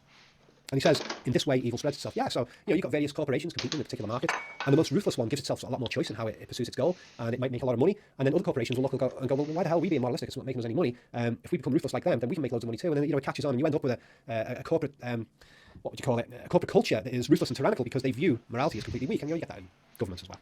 On page 43, Jung says that the individual should be as well organised as the mass that he's resisting. Ooh, that's a good one, isn't it? So yeah, you might have some ideological mass group that's trying to persuade you to conform to its ideas, and that mass group, let's say you were living in Nazi Germany, and you've got this mass group, Nazi state, that is trying to convert you to its belief system, and it's a very well organised operation that they've got going on. It's got its tentacles into everything, and it's trying from all these different angles to try and convert you to being what it wants you to be as part of their collective. And, Jung's saying that you have to be just as organised on the inside as that outside institution is, and it's quite an undertaking, but I think it can be done.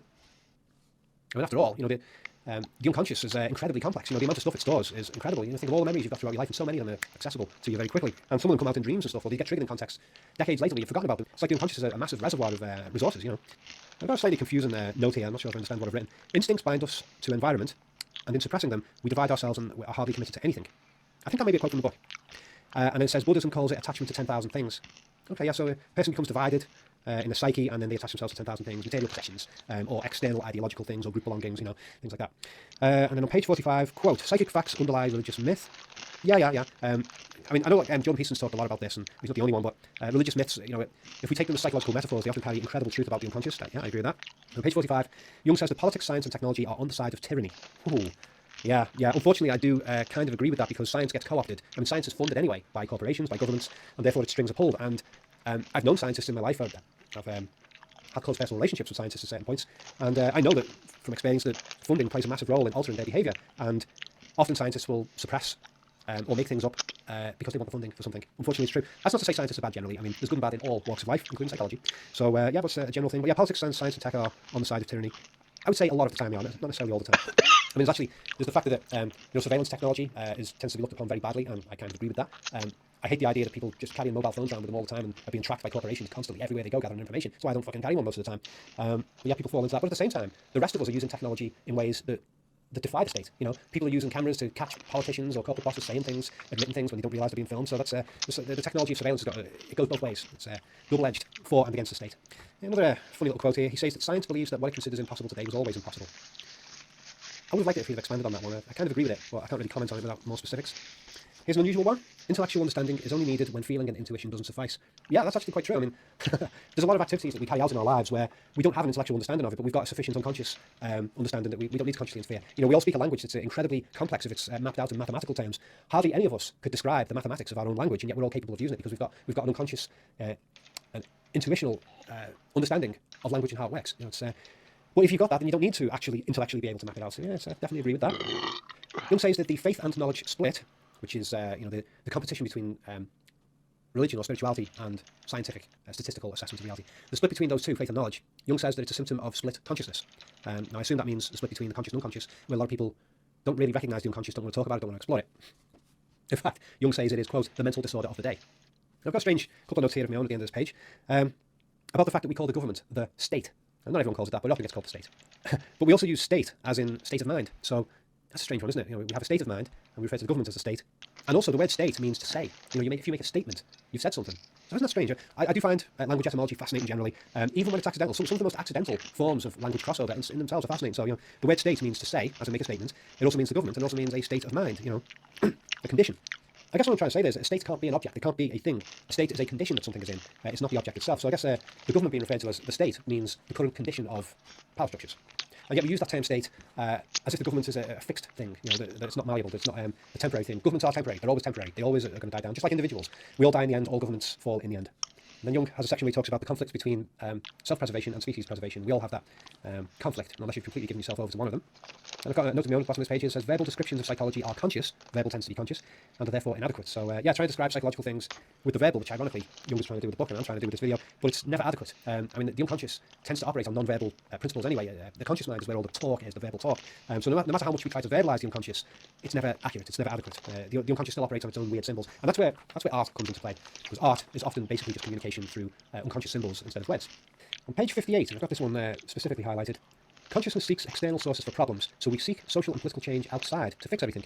Hence, fulfillment of those changes results in the problem returning. Yeah. I mean, how many times have we seen it where there's like some social change group that gets active? We need to change this injustice that's going on in society. And they put a lot of effort into it, and they achieve what they were going for, but once they've achieved it, they're still not happy, because what they really wanted was some other form of happiness that's not been fulfilled by what the social change that they thought would achieve it. And so they're not happy, and they then have to deny that the change in society has happened that they wanted, and they have to pursue more change. You know, you get people in certain groups who say, oh, we're the victim group, and no matter how much help you give them, they will keep claiming to be the victim group, because the changes that they wanted in society don't actually fulfill the original psychological needs that they had. They thought it would, but it doesn't. That's quite common. And you get it with people as well, pursuing things. People who believe if I go and do this with my life, it'll make me happy. They get what they wanted, they're still not happy, and they have to go and do something else. And they keep moving from one goal to another, achieving them, and then I still feel unfulfilled. Yeah, very common. And yeah, as Jung says, it's often because people are seeking external fixes to problems instead of internal ones. A lot of the time, your unhappiness is not your circumstances. A lot of it is just your own mindset, your own beliefs about your circumstances. And then Jung talks about that we point to dictators to project our own shadow and deny it. Okay, so the concept of the shadow, I haven't really talked about this, but it's a huge Carl Jung thing. He often refers to the unconscious, the parts of our unconscious where our darkest edges and all the things that we repress are sort of stored in that part of our mind, and we pretend that they're not there. Jung refers to that as the shadow. It's something that follows us everywhere we go, like our own physical shadow does. The dark parts of ourselves come with us no matter where we go. And often, as part of our way of continuing to repress our awareness of our own shadow, is that we project our shadow onto other people, and we hate other people for having certain traits, certain behaviours that we deep down we know that we've got ourselves, but we don't want to have them, and we want to pretend that we haven't got them. So we project them onto other people. We project our own evil shadow onto other people, and then we inflict our hate and anger upon that other person when it's actually the hidden part of ourselves that we've got a real problem with. So that's a central aspect of Jungian psychology. So he's finally mentioned it there. And he says that Western man, due to scientific rationalism, is in danger of losing unconscious shadow. Yeah, and I'll expand on that. That science is literally materialist, because science tends to view reality only in a material physical sense, well, with some issues to do with with physics is a bit better because it involves energies, matter transferring into energy and travelling around and then maybe transferring back into matter at some point. But generally science is extremely materialistic, about as materialistic as you can get. And so in science, the unconscious aspect of the human mind is not an attractive thing to look into. I've also wrote here that it's ironic that Marxists reject spirituality. Yeah, this is a strange one. Let me try and word this correctly. Okay, so you get your Marxists who reject capitalism, and they view capitalism as being materialistic.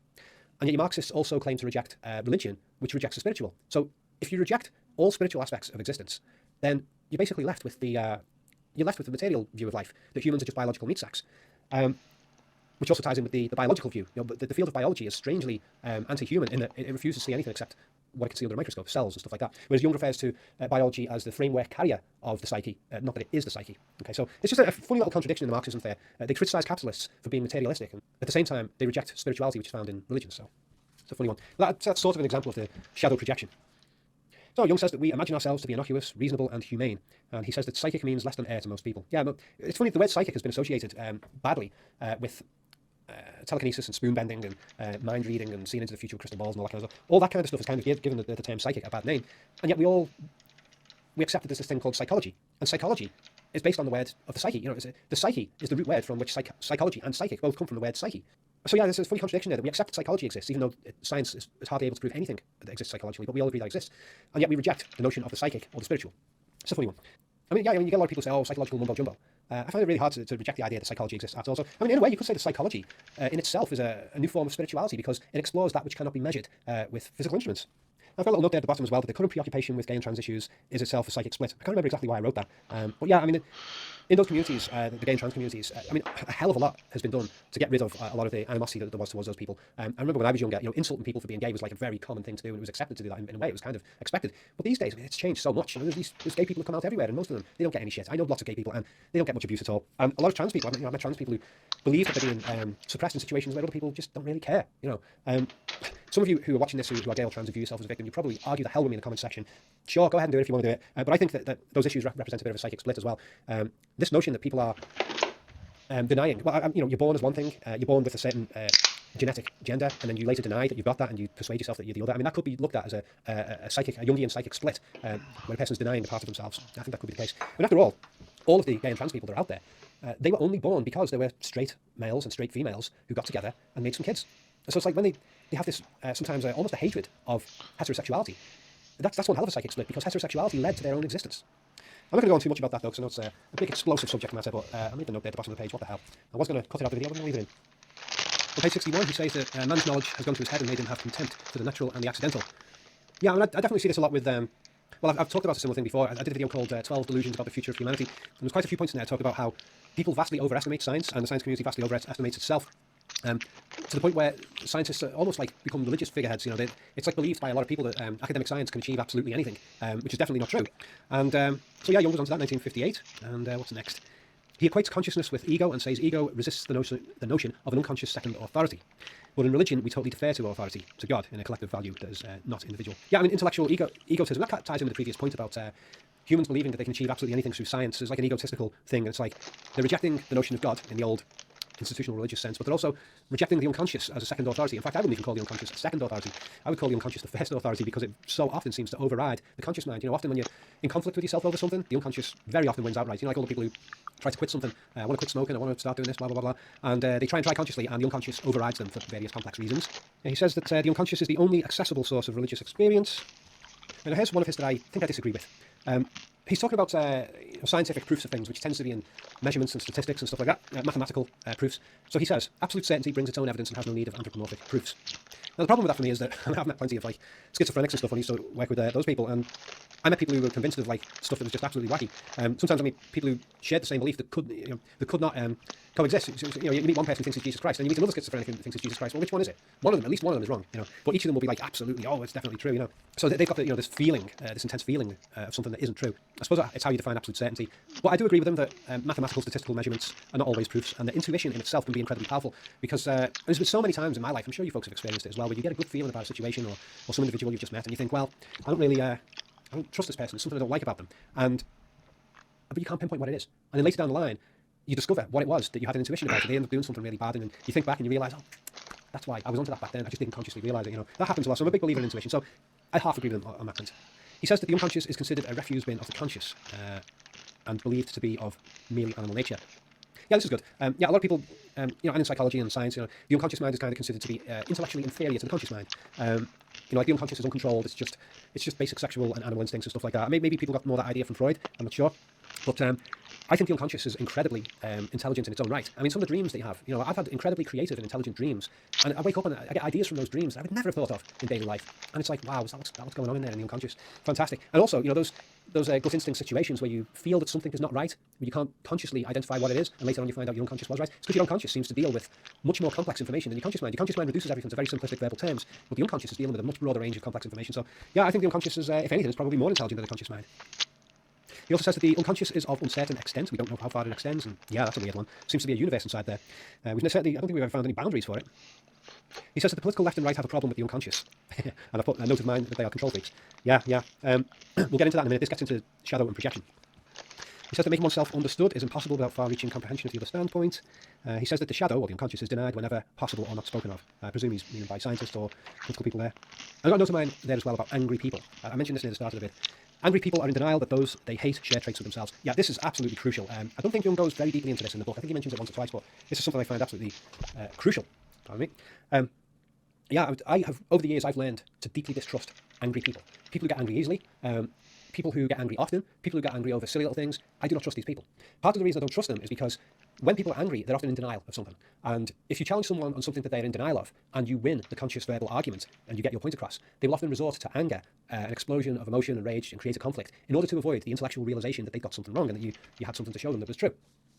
Yeah, anger, I find, is almost always associated with some form of denial. And I mean, he already mentioned it in the book about people projecting their shadow onto others. You've got an evil side to yourself. And it's not that the whole unconscious is evil, but you've got, say, a part of your unconscious which contains a lot of your darkest edges and your ability to be psychopathic and manipulative and stuff like that. And we deny that it's there, and we project it onto other people, and we hate those people as a way of denying those traits in ourselves. Angry people do this a lot. I was quite angry when I was younger towards certain types of people. I hated liars and stuff like that, But over the years, I've learned to curb that, and I've let go a lot of my anger and a lot of my disappointments about the past and things like that. And I now look upon the world as if the human race is one being, and I'm part of it. Now, there's a bit of a contradiction here with individuality, but we'll get to that shortly because that does come up. But yeah, angry people are typically projecting the thing that they hate, the thing that they intensely hate. Usually, it's present in themselves, and they're projecting it onto other people. And they will often become violent or destructive, or otherwise destructive, towards other people simply because they projected their own shadow onto that person, which is an extremely immature thing to do. Okay, I think we do come back to that stuff shortly. So he says that the West has staked its hopes on technology and economic aid, and communism has stayed aware of the importance of ideology and basic principles. Yeah, you could say that, yeah. We've become too dependent on technology in the West, and communist ideologies or other ideologies, they're getting in there and doing all the psychological work. Okay, now he starts getting strongly towards solutions, and he's saying that we need to make the psychological world situation so clear that it can be seen even by the myopic, the short-sighted, and spoken of in a way that even the hard of hearing can hear. Now, the world situation he's talking about is the habits of humans creating conflict on the basis of projection. You get various social groups, institutions who have got a dark side to themselves, and they project it onto another, and then they hate the other and they want to fight them, and the other side is doing the exact same back to them. So that's the psychological world situation that he wants it to be made absolutely clear to everybody. And he says we must reiterate the thoughts and the insights that are needed. He talks about not being afraid to reiterate them, so keep saying them again and again. So he was trying to get the word out there on that, about how humans have got habits of creating conflict through projection of their own dark side, and fighting themselves, basically. For those of you who are fans of my Kubrick film analyses, the Full Metal Jacket films definitely got that, and Kubrick openly talked about, in interviews, about using Jungian psychology, and he specifically talked about getting the concept of the shadow into the Full Metal Jacket film. And the movie is framed with that, where the enemy, the Vietnamese enemy, are the shadow of the US soldiers who are fighting them, so they're basically fighting themselves. Okay, so Jung gives, this is a quote, a direct quote, full quote, from Jung on that very issue. It's universally believed man is only what he consciously knows of himself, so he considers himself harmless. He sees that terrible things keep happening, but it's always others that do them. Okay, now I've got a note here that I need to read out a section of page 68 on the collective shadow and responsibility, so let me just find that a moment.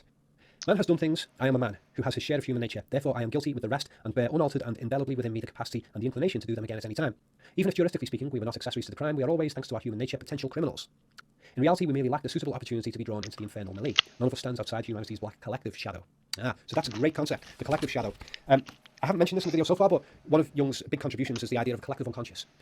This is when I say collective unconscious, it's not necessarily referring to that there's some sort of other dimension of a magical nature. It's the idea that there are unconscious habits, beliefs, rituals that we all go through that we haven't consciously agreed on. We all share these same unconscious beliefs, but we don't realise it. We don't even realise that we share them. We don't know that they're there, and we don't realise that we share them. That's the collective unconscious. So you get like these psychological trends that go on in society, and nobody knows why they're happening, but we're all on board with it. We are collectively, unconsciously moving in certain directions without any open verbal agreements anywhere. And you also get like the collective shadow. On the broad mass scale, go back to Stanley Kubrick example, because he was well into his Jungian psychology, the Cold War, the East versus West, Russia versus the United States, or however you want to frame that conflict, left versus right, whatever. In Dr. Strangelove, Kubrick presented that as being a psychic split, where the Nazi character, Dr. Strangelove, at the end of the film, he's got one arm that keeps attacking him. It's trying to choke him, it's trying to do Nazi salutes, and the other part of him is trying to say and do something else, and he can't control this Nazi saluting hand. And I mean, that's presented in a lot of ways in Dr. Strangelove, but the idea with the Strangelove character is he's got like a brain split. He was injured in the war, he was a former Nazi, and he was brought over to America. And by having his brain injured during the conflict, his brain, the two hemispheres of his head have split off into two different directions, and those two hemispheres are at war with each other.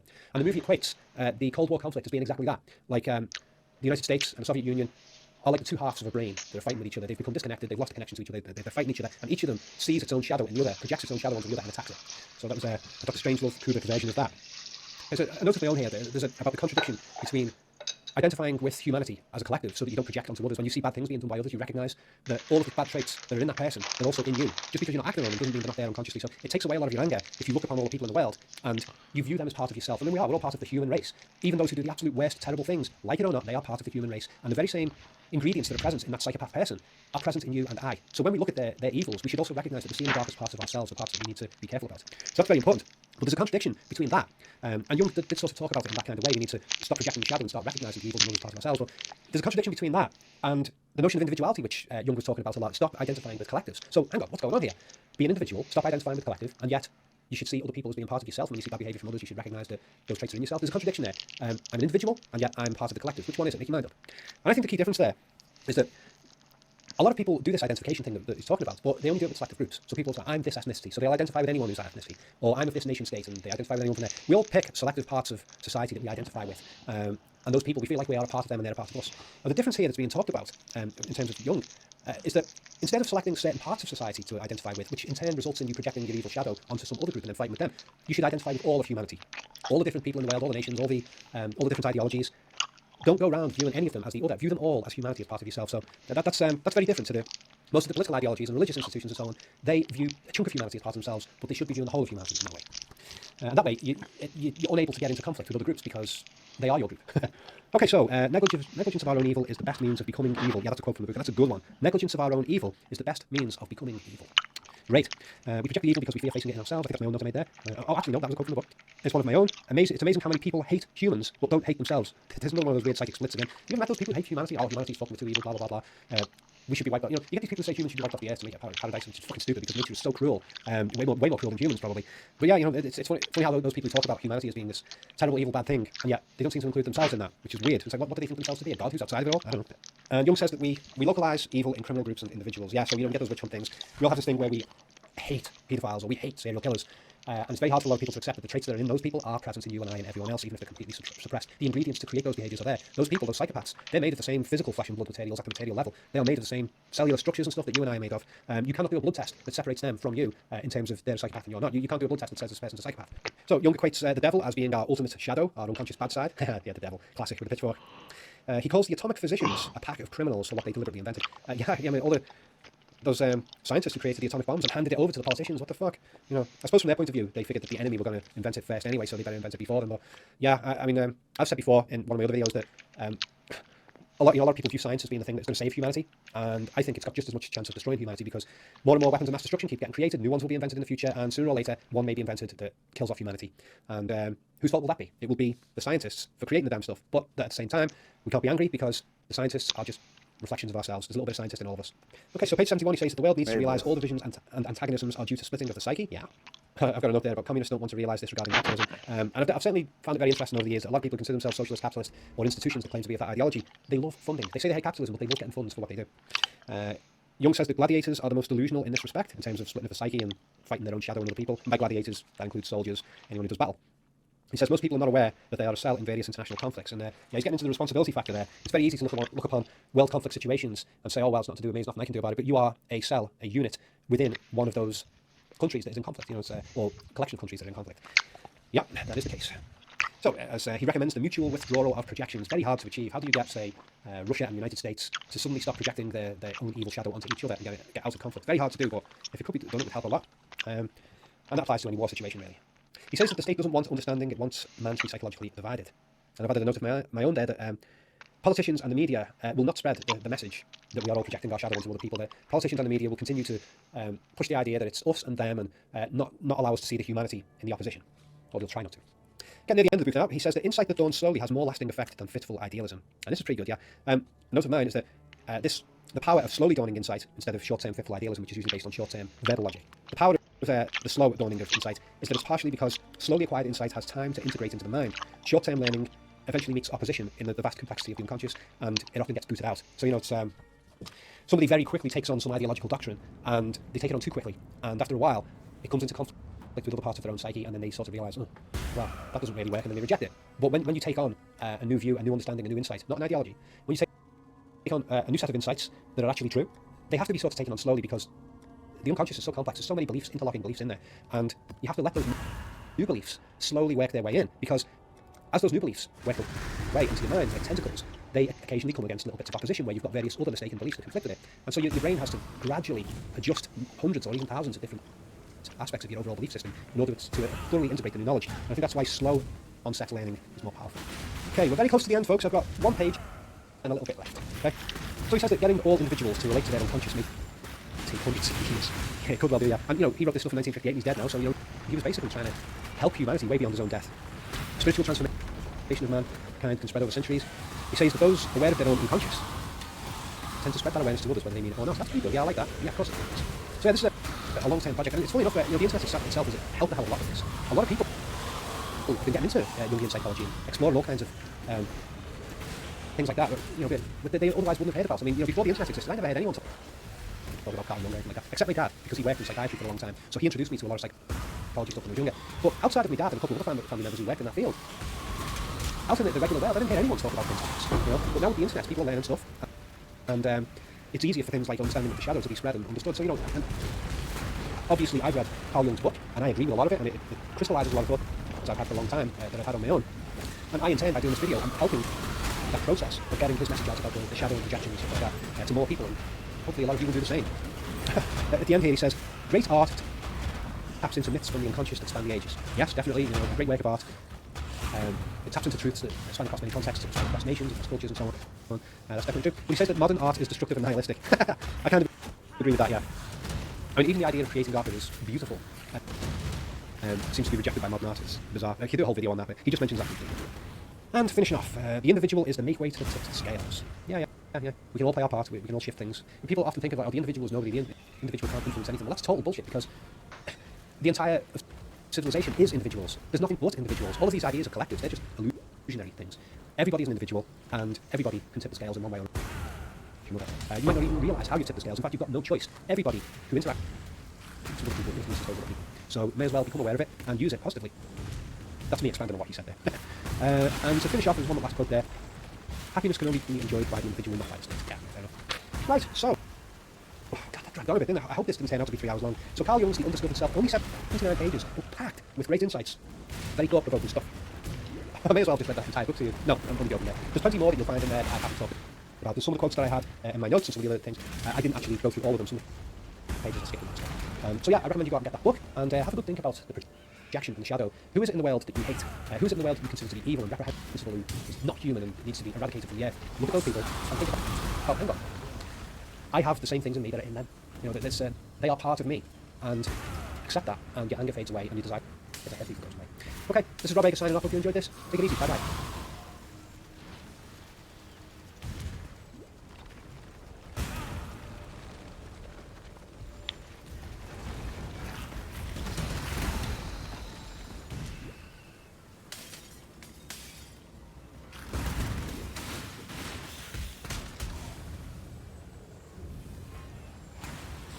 Until now, my studies of 2001 have all concentrated on the hidden narrative, which is evident in non-verbal details of the film.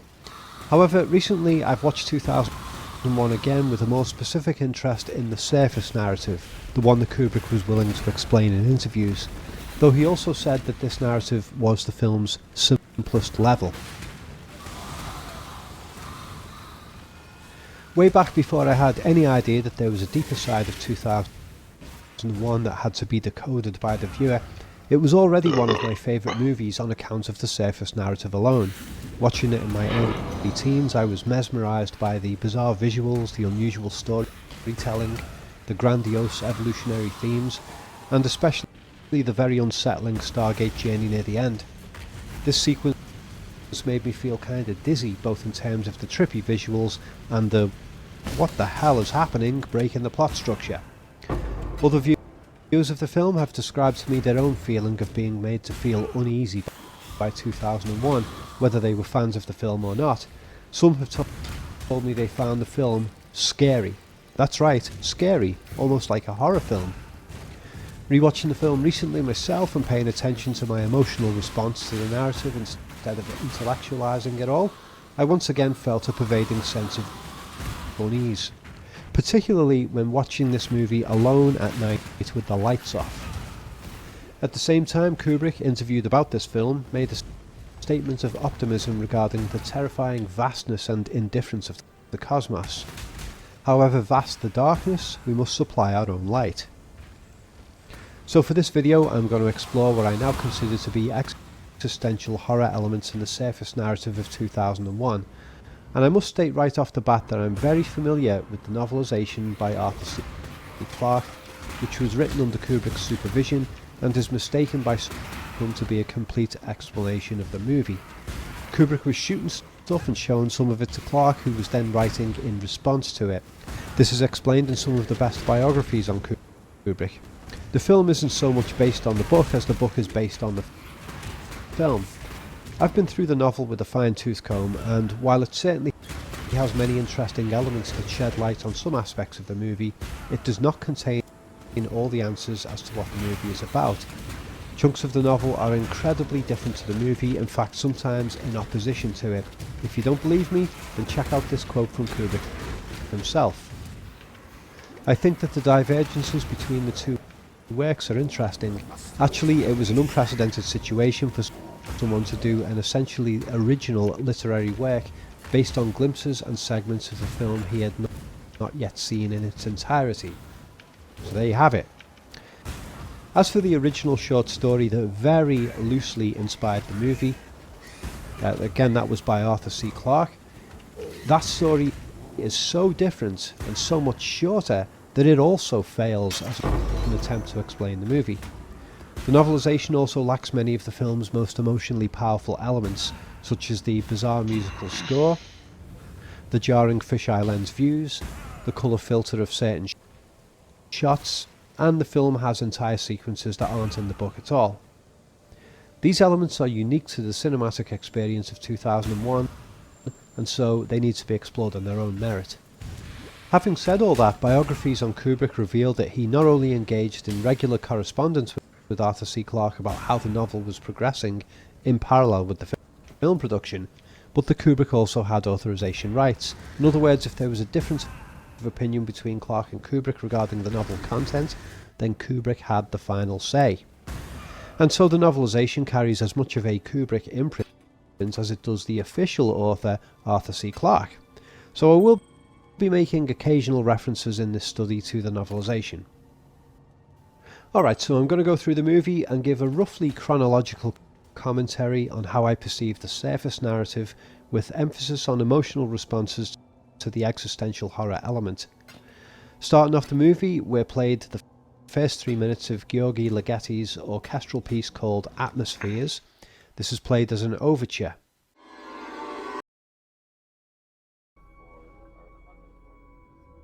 Under the floor. Right now? In the bathroom? In the first room? Let's go back and look. Hold on. In the very first room?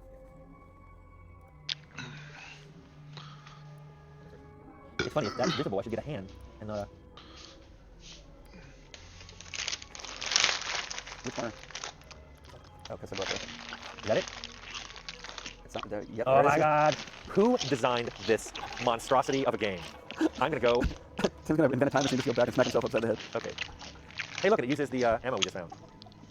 Okay, now I'm gonna save, and Mikey's gonna try to refresh our other screen. Okay, here, I'll pause.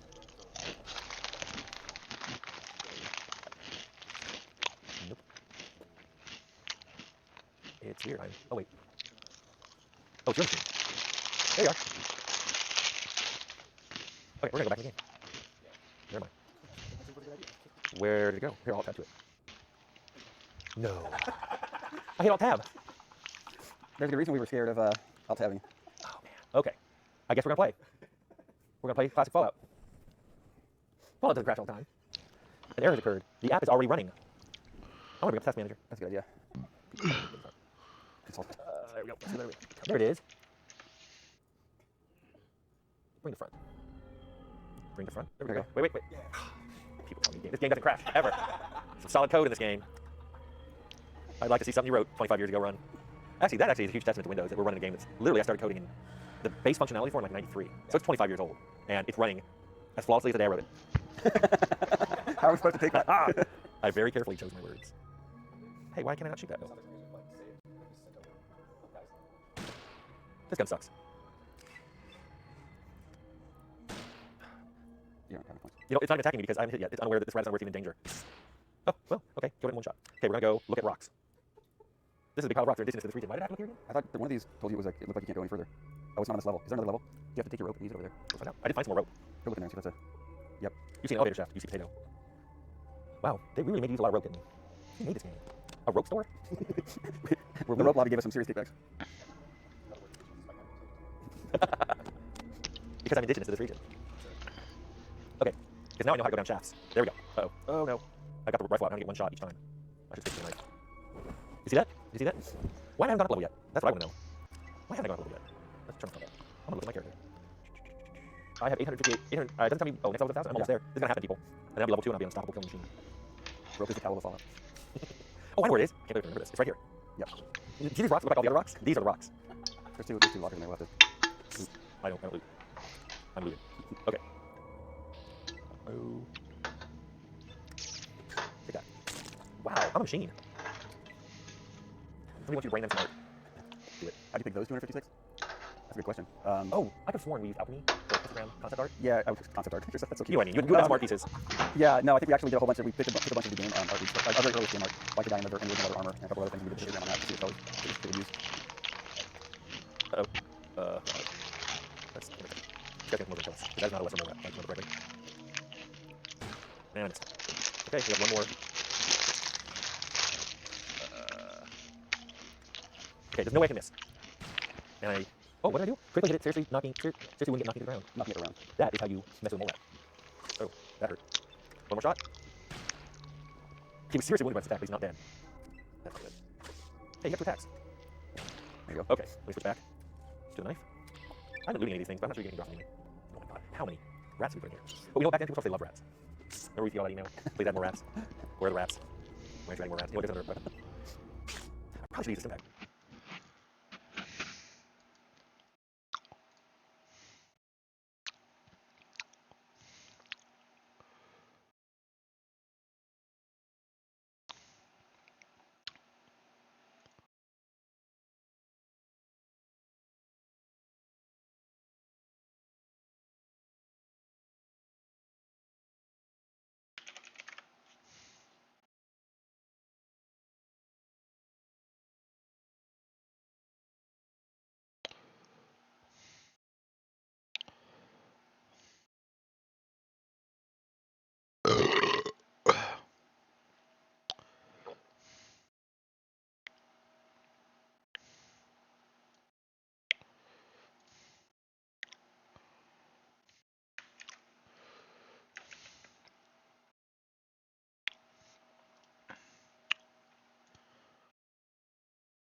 He was better than his teachers and had the potential to become a criminal mastermind. But the burning flame of revenge consumed all his potential and led him to his death. Today, I will be talking about the original Shredder from Mirage Comics. The Shredder was created for Teenage Mutant Ninja Turtles #1 in 1984 by Kevin Eastman and Peter Laird. The idea for the character came up when they were creating the issue, and Kevin saw a rectangular cheese grater with a handle at the bottom. He slid his arm into it, and then they thought, could you imagine a character with weapons on his arms? He would be lethal. And they came up with the name of the Shredder. Cheese grates not included. His origin story started with his brother, Orokunagi, who was a shadow warrior and assassin for the Foot Clan. He and Hamato Yoshi competed fiercely in all faiths, especially for the love of a young woman named Ten Shin. Both tried to win her heart, but from the start, she loved only Hamato Yoshi. Nagi was insanely jealous, so one fateful night, he went to Ten Shin's home and demanded that she love him. Shin refused, and in a jealous rage, Nagi began to beat her up. At that moment, Yoshi, who was coming to visit her, entered the room and saw Nagi poised to strike. Nagi was determined that if he couldn't have Shin, no one would. Yoshi's world vanished in a red haze, and when it cleared, Nagi was no more. This had consequences. Killing another member of the clan was the same as dishonoring oneself, so he was faced with two choices. One was to take his own life and hope for honor in the next life. The other one was to flee with Shin to America and start Splinter, who eventually got mutated. Where the traces led them anyway, and finally confronted the clan. The big bad was the aquatic creature. He'd deal with him. He would take care of the turtles in exchange for protection from the clan. He was a little bit smarter than other opponents. He was only going to use sorcery. He used this about the original Shredder. There were other appearances as the original character in products like Turtle Forever or Batman Teenage Mutant Ninja Turtles 3, but they were barely canonical. And speaking of canon, there was also a fan-made continuation of the story made by Andrew Moody, but that one was definitely non-canon. If you want to see more changes that Moody did for the Shredder,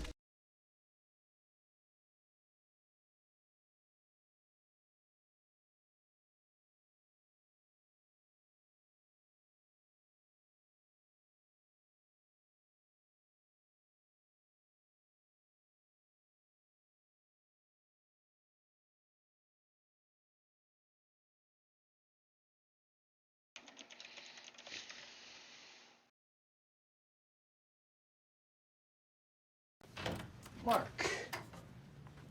Ron? You hate Ron, right? No, I think Ron is fine. So we're on the same page. You gotta help me take this guy down. There's gotta be something on him. Tom, I'm starting to feel kind of gross about this game.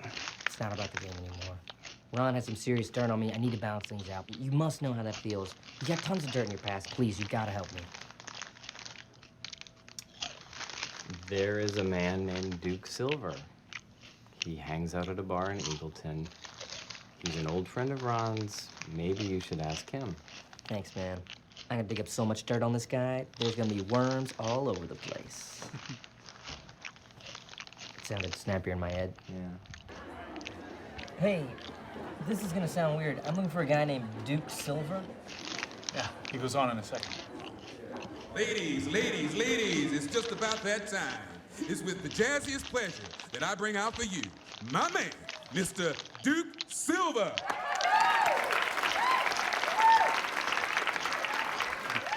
Thank you, Dwayne.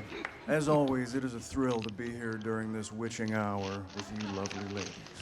Now relax and let the Duke Silver Trio take you on a little journey to yourself.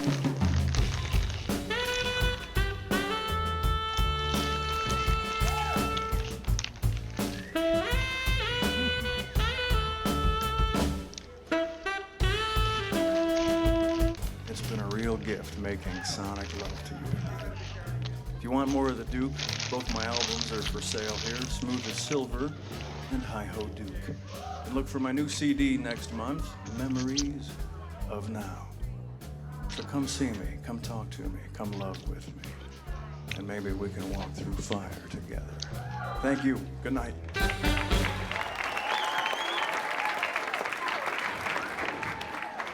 Duke!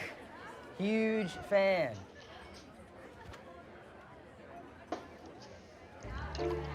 Look, Tom, I imagine you'll want to tell everyone about this, but I have worked pretty hard to cultivate a certain authoritative or intimidating image around the office. Take a picture. Sure. Say, I bested you. I bested you. All right, thanks for loving the Duke. That was a lovely photo. Truce. Truce. Well, hello there. You must be Ron Swanson. Well, welcome to Casa Ludgate. Hello, Mr. Ludgate. Ah, call me Larry. Larry, who is it? It's Zuzu's boss. Oh, Ron, Rita Ludgate. Oh, you have no idea how nice it is to meet you. Oh, come in, for gosh sake.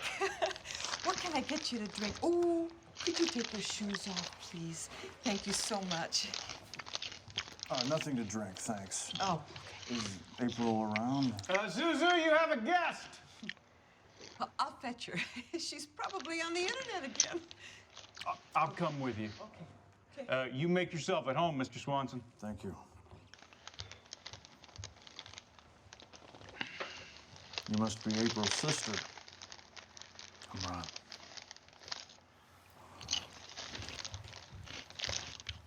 Nice to meet you. Why are you here? Come back to work. No. Come back. I want you to come back. Well, I don't want to come back. The end. I was talking to Andy about you, and he made me realize that I need you back at work. What did he say? Don't recall. Fine, I'll come back. Good. Okay, I'm leaving. Bye, Zuzu.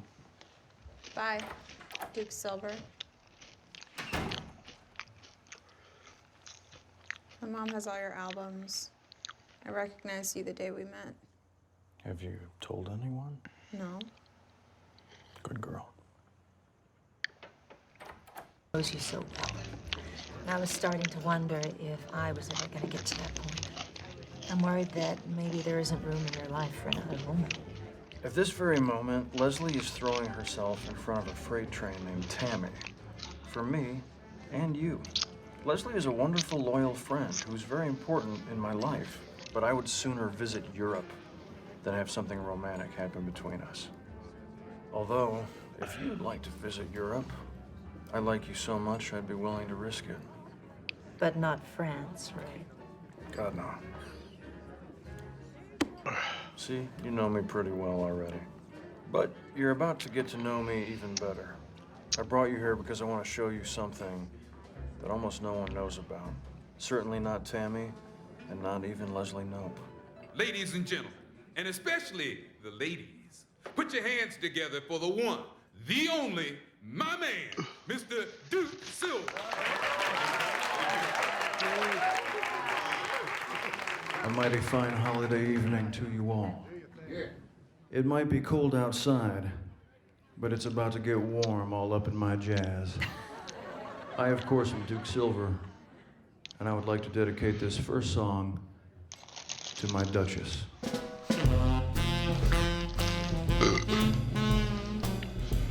You're so lucky. I'm going to kill you.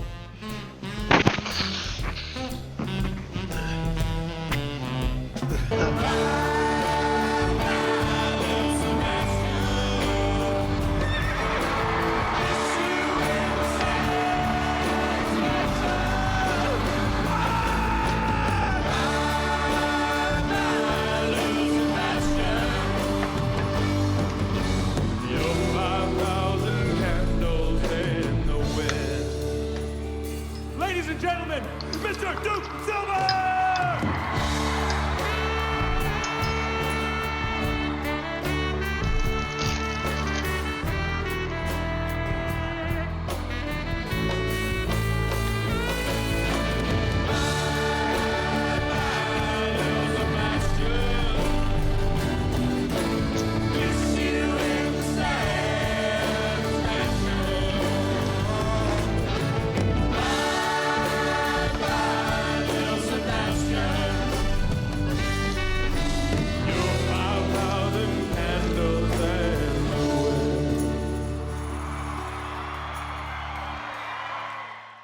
Leveled up. I got the fanfare. I'm sure there was a sound effect on that, wasn't it? Probably. Okay, here we go. I thought you clicked on it. You actually go to your character screen. Yeah. Easy to use point and click interface. I'm going to keep saying that. It was on our box, so it has to be true. Okay, here we go. We're leveling up. 7 whole skill points. Where should I put them all? Guns? Guns. Yeah, you always gotta go with guns. That'll be up to 77. I think that's all we get. We don't get any perk this level. There was a Fallout 3 document. There was also another Fallout document that I'm not going to talk about because it wasn't in the files left that didn't play. So if I ever make Fallout, that's I don't think I told you about that. I thought you did that after we left. Yeah, you didn't you're right. You didn't do it while we were there. It was for fun. I designed another Fallout game, another in the series. Yeah. So I have notes on everything. I have notes from Interplay and Troika, Carbine. I should take notes after I'd have meetings with people just so I wouldn't forget things. And now that I threw them all up in a folder that I keep up in the cloud so I can look at it whenever I want. I'm pretty good at this. Nice. Fallout 6 confirmed. Okay, let me stop combat. Okay, I think I just have to look here, and then you get your hopes crushed, I believe. Oh, no. You keep a close eye on these rocks in case you're about to attack. That's a Chris Taylor special right there. What did we... Your quest log.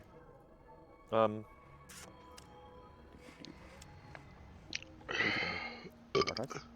We have automats, we have archives. Oh, that's video archives. Make that stop. Well, I mean... stop the rad scorpions.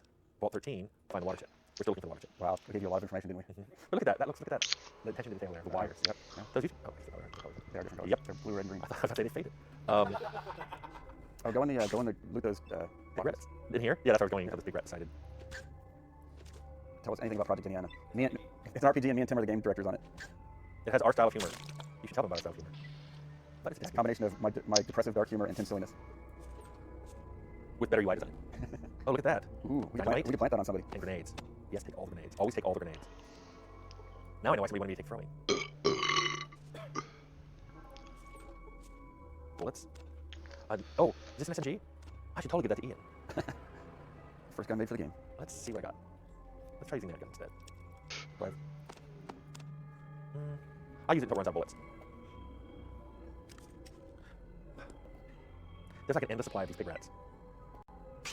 Alright. Oh wait. If I can only use 5. Burst. That's why you use that. I love burst. Bloody mess. That guy should have exploded like a blood sausage. Okay, is there anything else I should look for here? Oh, wasn't the water chip up here maybe? There's no water chip. I know, but there's something you click on and it says... I know, I could have sworn it was the rocks. You fool. Is it these rocks? No, because, I mean, maybe it was... I thought it was those rocks. Yeah, which would make sense. Do we have pixel hunter over there? Because it's very specifically says that there's a... There's nothing. Small flat rocks. Bleach animal bones. Bleach animal bones. You put them in the doorway, right? Or indigenous rocks. Indigenous. Huh. Is it the ones? I don't think it's the ones up top, so it doesn't look like a caveman. Is it this thing? Nope, a support pillar. Oh. Did it pop up and we just missed it?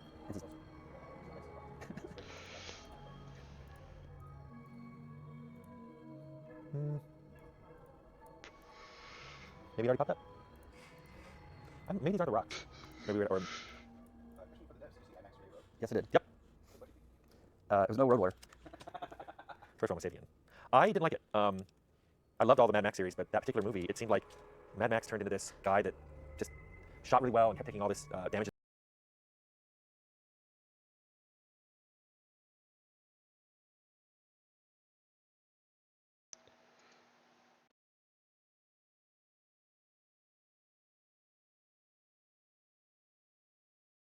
And then brushing it off. Whereas watch the original Mad Max, well, he shoots twice, and his gun blows up on the second one, and he gets beaten up, and he stays beaten up. Yeah, he gets the crap beat out of him. Yeah.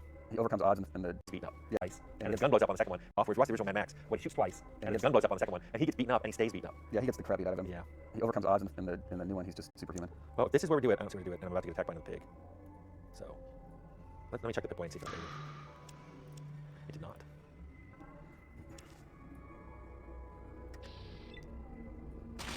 I just wanted to do that.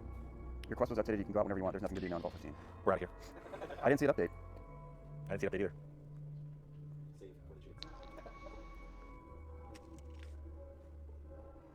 The Pip-Boy was always intended to be a reverse mounted device, remember? That was your original idea. I didn't remember that. I thought we just kind of hand-waved what it was. It was just your personal computing thing. Yeah, but I thought we had said even back in 1 2 there was something you kind of wore, like a watch. Because we didn't want it, something you had to carry. Yeah. Okay. My balls. This thing does not deserve the SMG treatment. Was that Taylor or Yeah, was that Campbell? I'm pretty sure. One of those. I thought it was Chris Taylor, but it might have been Scott Campbell. Do you remember us talking about what a pip was? That there were people who didn't know pips were the little spots on dice. And then after that discussion, somebody said, well, what does that have to do with this device? It's a personal inventory, or personal inventory processor? Yeah, that came afterwards. That came as a justification. We all like the word pip. The acronym came later. And we also made the special system with no idea what the acronym was going to be. We just made it. And then I called it A-Slips, and Jason Swinley. You know, there's another acronym that's better. Okay, I'm going to save here.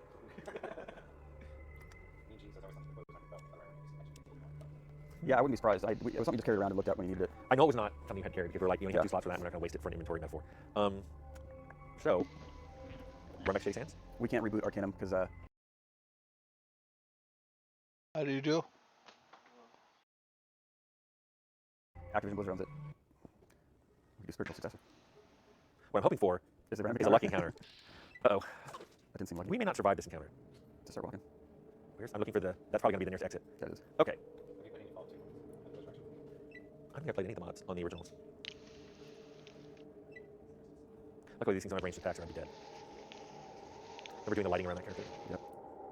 Another reason we needed all those shades in the color palette. Every time you put something in, there had to be a corresponding color that was slightly lighter. Nice dithering. I think it's funny because nowadays artists don't even think about that stuff. They're like, I've got all the colors. Okay. We're out of here. I remember the memory footprint of the world map originally was so large that we were getting crashes after you used it. Okay, so we're going to try. Let me see, maybe Ian will join me now that I've got really good armor.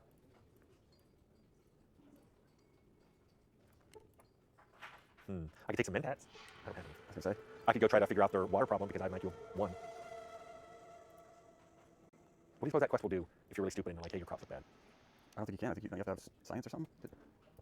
Technically, I have science. You know what? That does it. I'm going to totally science this well. You learn nothing more from well. Science the crops. Remember that? Two cows? If you stand here long enough, one of them will eventually say moo, I say. It's an old online mud joke.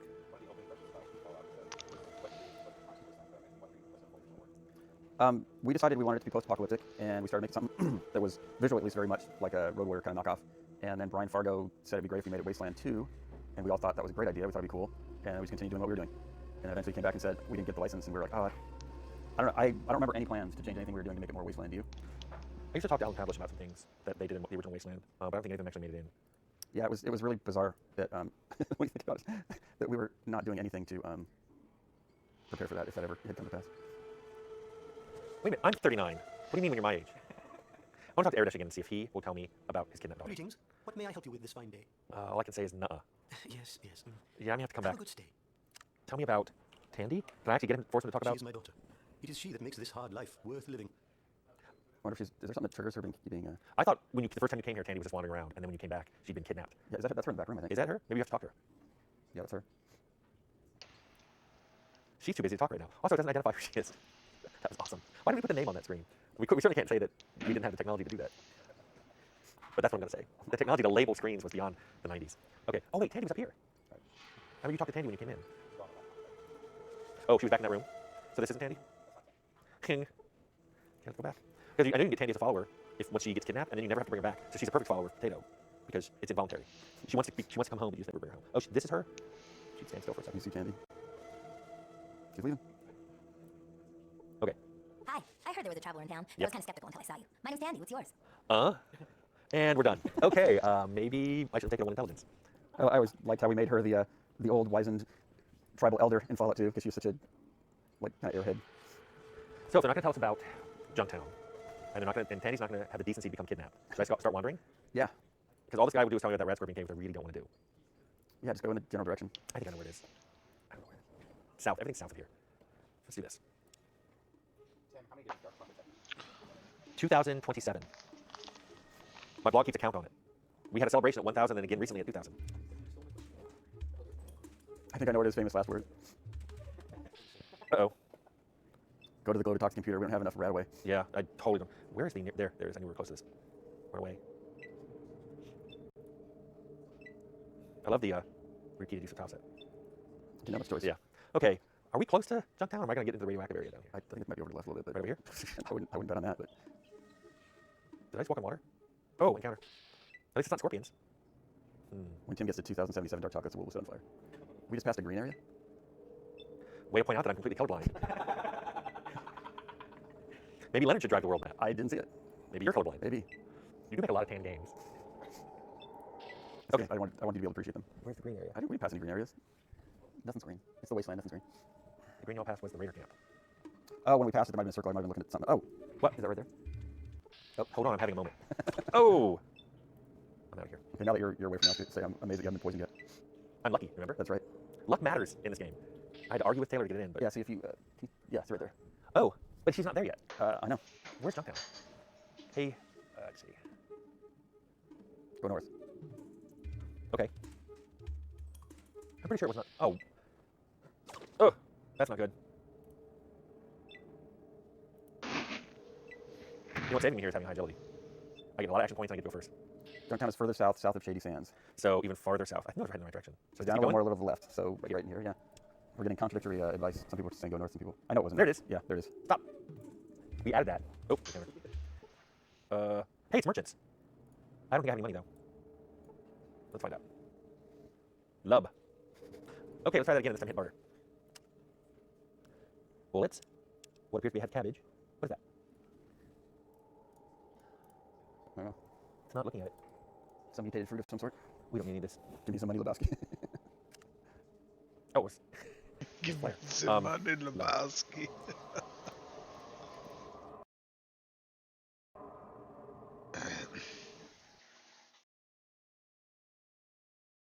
Okay, we're gonna go to Junktown. Or is it now unknown? Oh, this is where you have to definitely put your weapons away. This was another feature that I remember we argued about. Some people didn't like constantly unequipping and equipping stuff, and other people thought it added to the flavor. Oh, that's one of the few places you use blue.